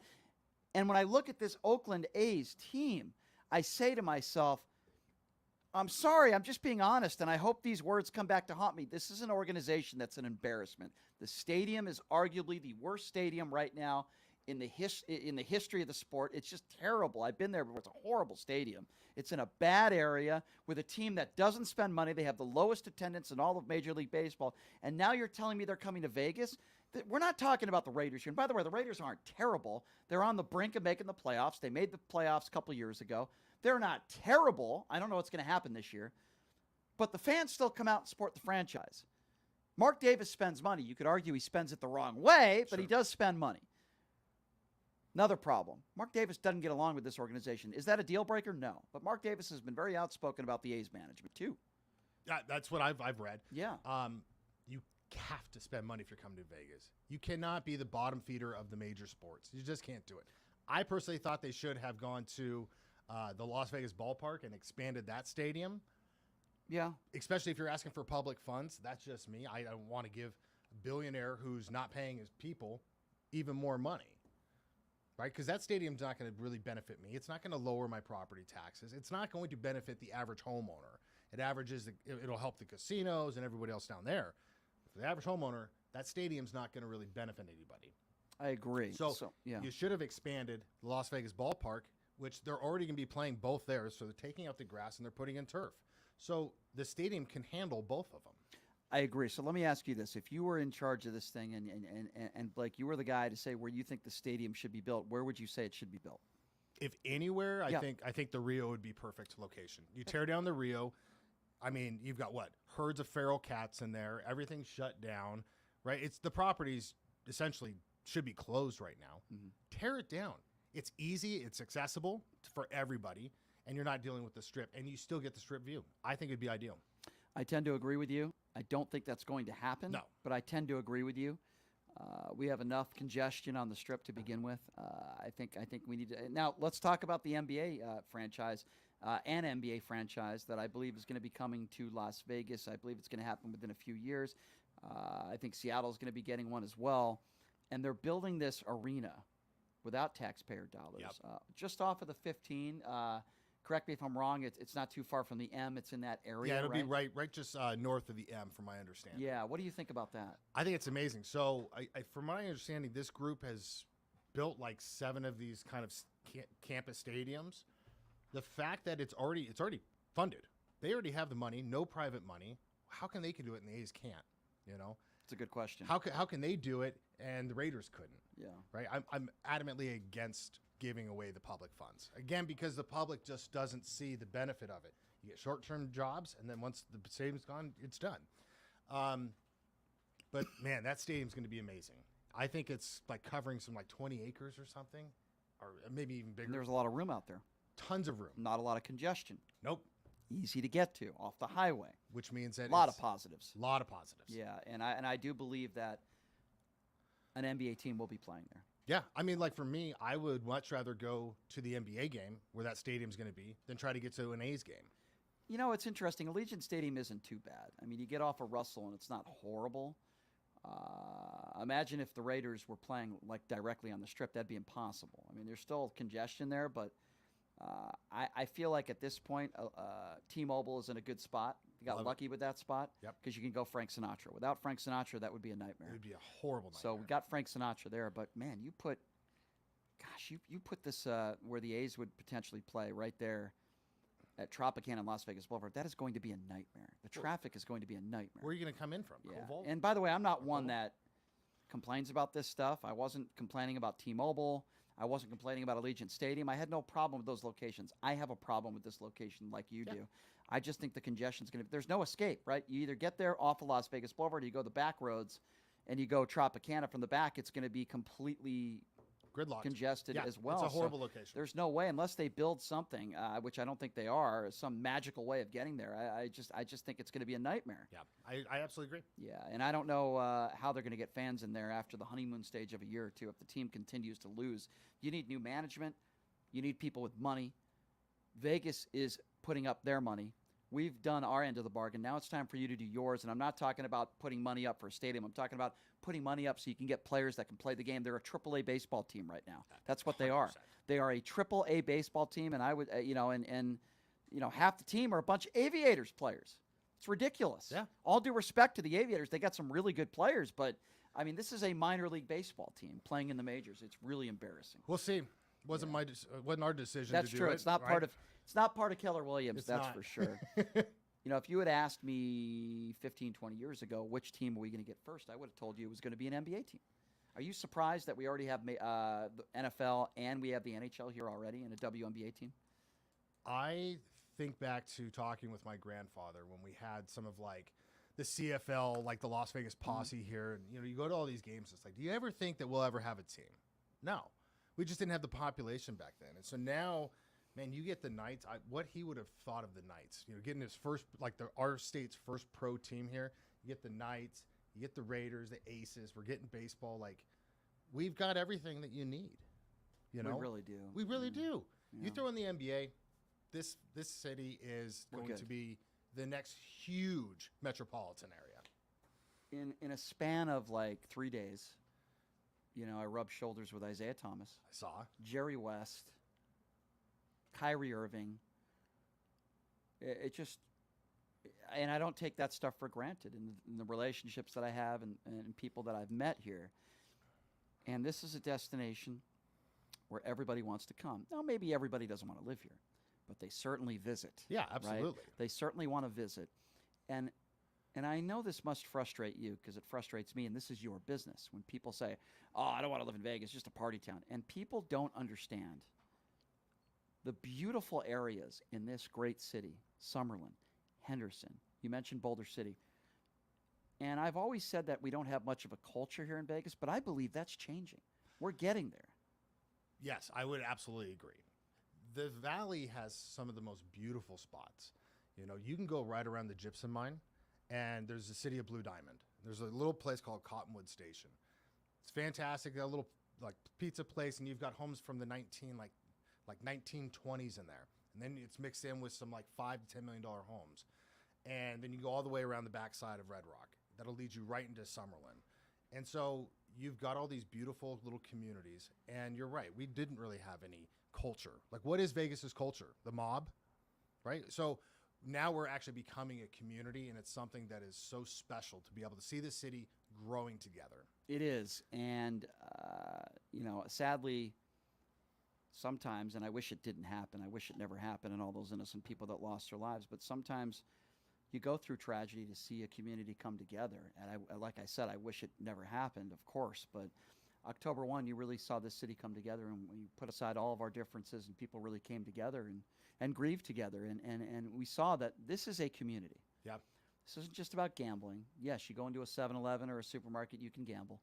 But this isn't just about gambling. It's not just about the 24/7 lifestyle. This is a community. Yep. And and we're moving in the right direction there. And people are, you got all these people from California that are moving here. I don't have a problem with that. Yeah, there's a little bit too much construction here. I do have a problem with that. But yeah, the traffic's it's not horrible. The traffic's not horrible. The traffic's been shit for 10 years. Yeah. There's traffic cones everywhere. Now you've got, out in North Las Vegas, you have the septic stuff going on where they're starting. The construction is great to see. Seeing the cranes on top of the buildings, that's how you know that the city is alive and growing, is when you see those cranes up there. So it is fascinating. I'll deal with the shit with the traffic. We just have to deal with it. And then in 5 years, everything will be fine. It's funny. I was interviewing Dan Duva, the voice of the Vegas Golden Knights. Great guy, really good at what he does. And he was, of course, in the Vegas Golden Knights parade, and he was on those double deckers, right? And I said, "What's the first thing that went through your mind when you got up on that double decker with some of the players during the parade?" And I'm expecting him to say, "Oh, just the magnitude of the situation, winning a cup." I expected something like. And his first response was, "Man, I realized we got a heck of a lot of construction." That was like the first thing he said to me on the air, and I thought that was really funny. But he's probably right. It's really bad. You got one lanes everywhere. Just right here on Jones, if you drive a couple blocks to the left here, they cut it down to one lane, and it's I think everybody listening understands the frustration when you see all these cones out there and you never see a worker, ever see a worker. I don't understand it. Why? What are they doing to some of these roads? Out in Summerlin, they've got essentially Hualapai, all the way from Flamingo all the way down to Russell, shut down to one lane. Yeah, it's very frustrating, and that's a problem. Yeah. And that needs to stop. That's a problem. I'm a very impatient person, and with my ADD, getting stuck in traffic is always a nightmare for me, right? It's not L.A. That's why I could never live in L.A., even though I'm going to be heading out there this weekend. I couldn't live there. No. I couldn't. So while the traffic is not great, it's getting a little worse, the construction's not great, it's still not that hard to get from one side of the town to the other. Obviously, rush hour is going to be a little tough, but it's not that bad as people make it out to be. And if you want to stay away from the Strip, you can live that lifestyle. Like you mentioned, all the homes that you sell, some really nice neighborhoods that are very quiet, and there's not a lot of traffic at all. But obviously, the closer you get to the Strip and some of the higher, business areas in Las Vegas, there's going to be a lot going on, right? Yeah, absolutely. Yeah. If you're just joining us again, he is Blake Wynn from Keller Williams. 702-540-3311 is his number if you want to speak to him directly, if you're even thinking of buying or selling a home. I'm curious, what is the top question you get from prospective clients that they will ask you when it comes to buying or selling a home? Is it the right time? Is it the right time to sell? Should I wait it out? or it's I'm going to wait until the prices go down. That's something we get a lot from prospective buyers. I'm just going to hold off. The market's going to crash. The prices are going to come down. Well, they said that 3 years ago. They haven't come down. They went down about 5%. Now they're back up there. Interest rates haven't really gone down. What I tell people is it's only the right time to purchase or sell if you are in that right position. That's it, hands down. So if you've got money saved up, you want to purchase, go for it. It's always a good time to purchase, especially right now with the city growing. You add in the NBA, you add in the A's. Yes, everyone's going to start moving here and prices are going to start going up. You buy a nice property right now, say for $250,000, which is a modest price for some of the homes going up. Just say it's a 2-bedroom house. Let's just say it's a nice area, Henderson or Summerlin, $250,000. And I know this might be a difficult question to answer when you don't have a lot of statistics on what neighborhood it's in, what's the square footage, what's around the area. I get that. But on average, if you buy a home right now, you're going to make money. Yeah, 10 years down the road. I would say in the next 5 to 10 years, on average, somebody should be expecting 15 to 20% rise in equity. That's pretty damn good. I mean, we saw that in the past 3 years. Yeah. But that was an unprecedented market. It was essentially free money with the interest rates being so low. Everyone was locked up, and so everyone just wanted to spend money. Yeah. I think over the next, say, decade, you could probably expect 15 to 25% on that in return. Yeah, that's incredible. So that's pretty good. So one of my big clients, his daughter is purchasing. And so what I said was, hey, when you outgrow this thing, hold on. Hold it and rent it out. Because, we're getting this property for $340. In 10 years, it's probably worth $500. That's incredible. That's just the way it's going to be. Just incredible. Yeah. This is a question that I might have asked you before. But what, in your personal opinion, would separate the company that you work for in Keller Williams over so many other real estate companies? And I asked the same question to an attorney, right? There's so many different attorneys in Las Vegas. Yep. What separates you? What do you think separates you guys from everybody else? So here's the one thing.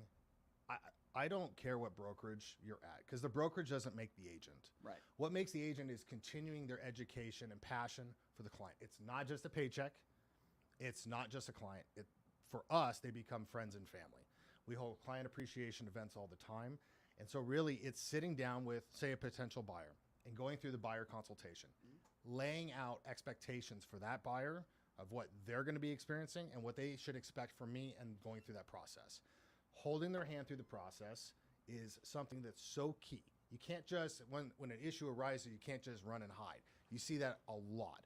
I would say in the past 10 transactions I've done in the past 2 months, I haven't had one go smoothly, and it was from the other side. So working with the right agent is instrumental in getting your property closed on clear, quick time. So like I said, I've had 10 deals in the past 2 months where the other side was just horrific to work for. Just absolute. And I'm just going, man, I feel so bad for their client, because you're making our client hurt. So Same thing with law. I mean, with attorneys in this town, I hear some horror stories from certain attorneys here that don't do their due diligence, and then they go somewhere else, and it's like a 180, right? Mhm. It's a 180. I don't know why that is. Same thing with doctors in this town. I know people that have had horrific experiences with their local physician, and then they go somewhere else. I mean, even with another one of my sponsors, which is Sahara West Urgent Care. I mean, I've had myself horrible experiences when I go to an urgent care facility, and I'm waiting there for hours, and then I go to Sahara West, and I was there for like 20 minutes. Yeah. I mean, you got to choose the right people. Look, every realtor has the ability to find you a property. But do they have the right opportunity and know-how on how to negotiate, especially what's happening in this market right now? I read the newspapers. Oh, the market's slowing down. The heck it is. I'm in the trenches every single day. I'm writing multiple offers every single day. And so you have to have somebody who's in the trenches and knowing what's happening with the market, because it could shift incredibly quickly, as it did in the past, say, 3 months. It's shifted. Yeah. And so if you're a part-time agent, you may not know that. No question.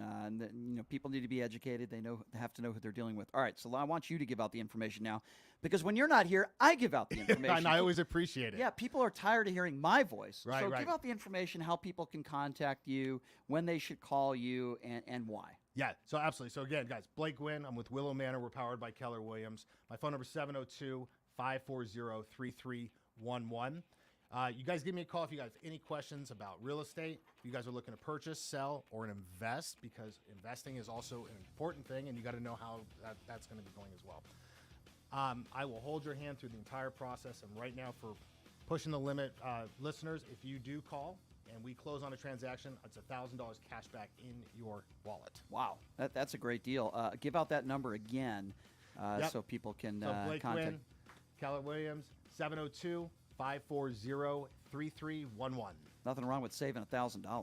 No. My goodness gracious. Reinvest it into the property. Absolutely. No, that's a great deal. Well, I always appreciate you coming in. I know we'll have you in again the end of the month, and we'll see about the A's. I'll talk to management for you, see what we can do. Good. Let's get some box seats. We'll see what we can do. And as I always have heard from so many other people, wonderful things about your late great-grandfather, who was a phenomenal governor here. We need more people like your grandfather, representing this state, and he is certainly sorely missed. So, Blake, always a pleasure having you in. We're going to go grab some lunch. Yeah, we are. And kind of chill out a little. The weekend is here, ladies and gentlemen. But Blake is always working. He has a family. He's got a tough job. He's always constantly working. He has no downtime. No downtime. Yeah, I feel for you, my friend. I feel. That's why I'm a single man. But anyway, Smart man. Blake, always a pleasure, my friend. Thank you so much for being here. All right, everybody, that's a wrap. I'm headed to California. I'll be back on Monday. And hopefully Guy David will be back, too, by the way. He had a minor eye surgery, and he's recovering at home. So hopefully he'll be back on Monday. Thanks for joining us, everybody. We got the Mooch scheduled next week. That's going to be a lot of fun. And we will see you on Monday. I hope everybody has a very safe, happy weekend. Have a great weekend, everybody.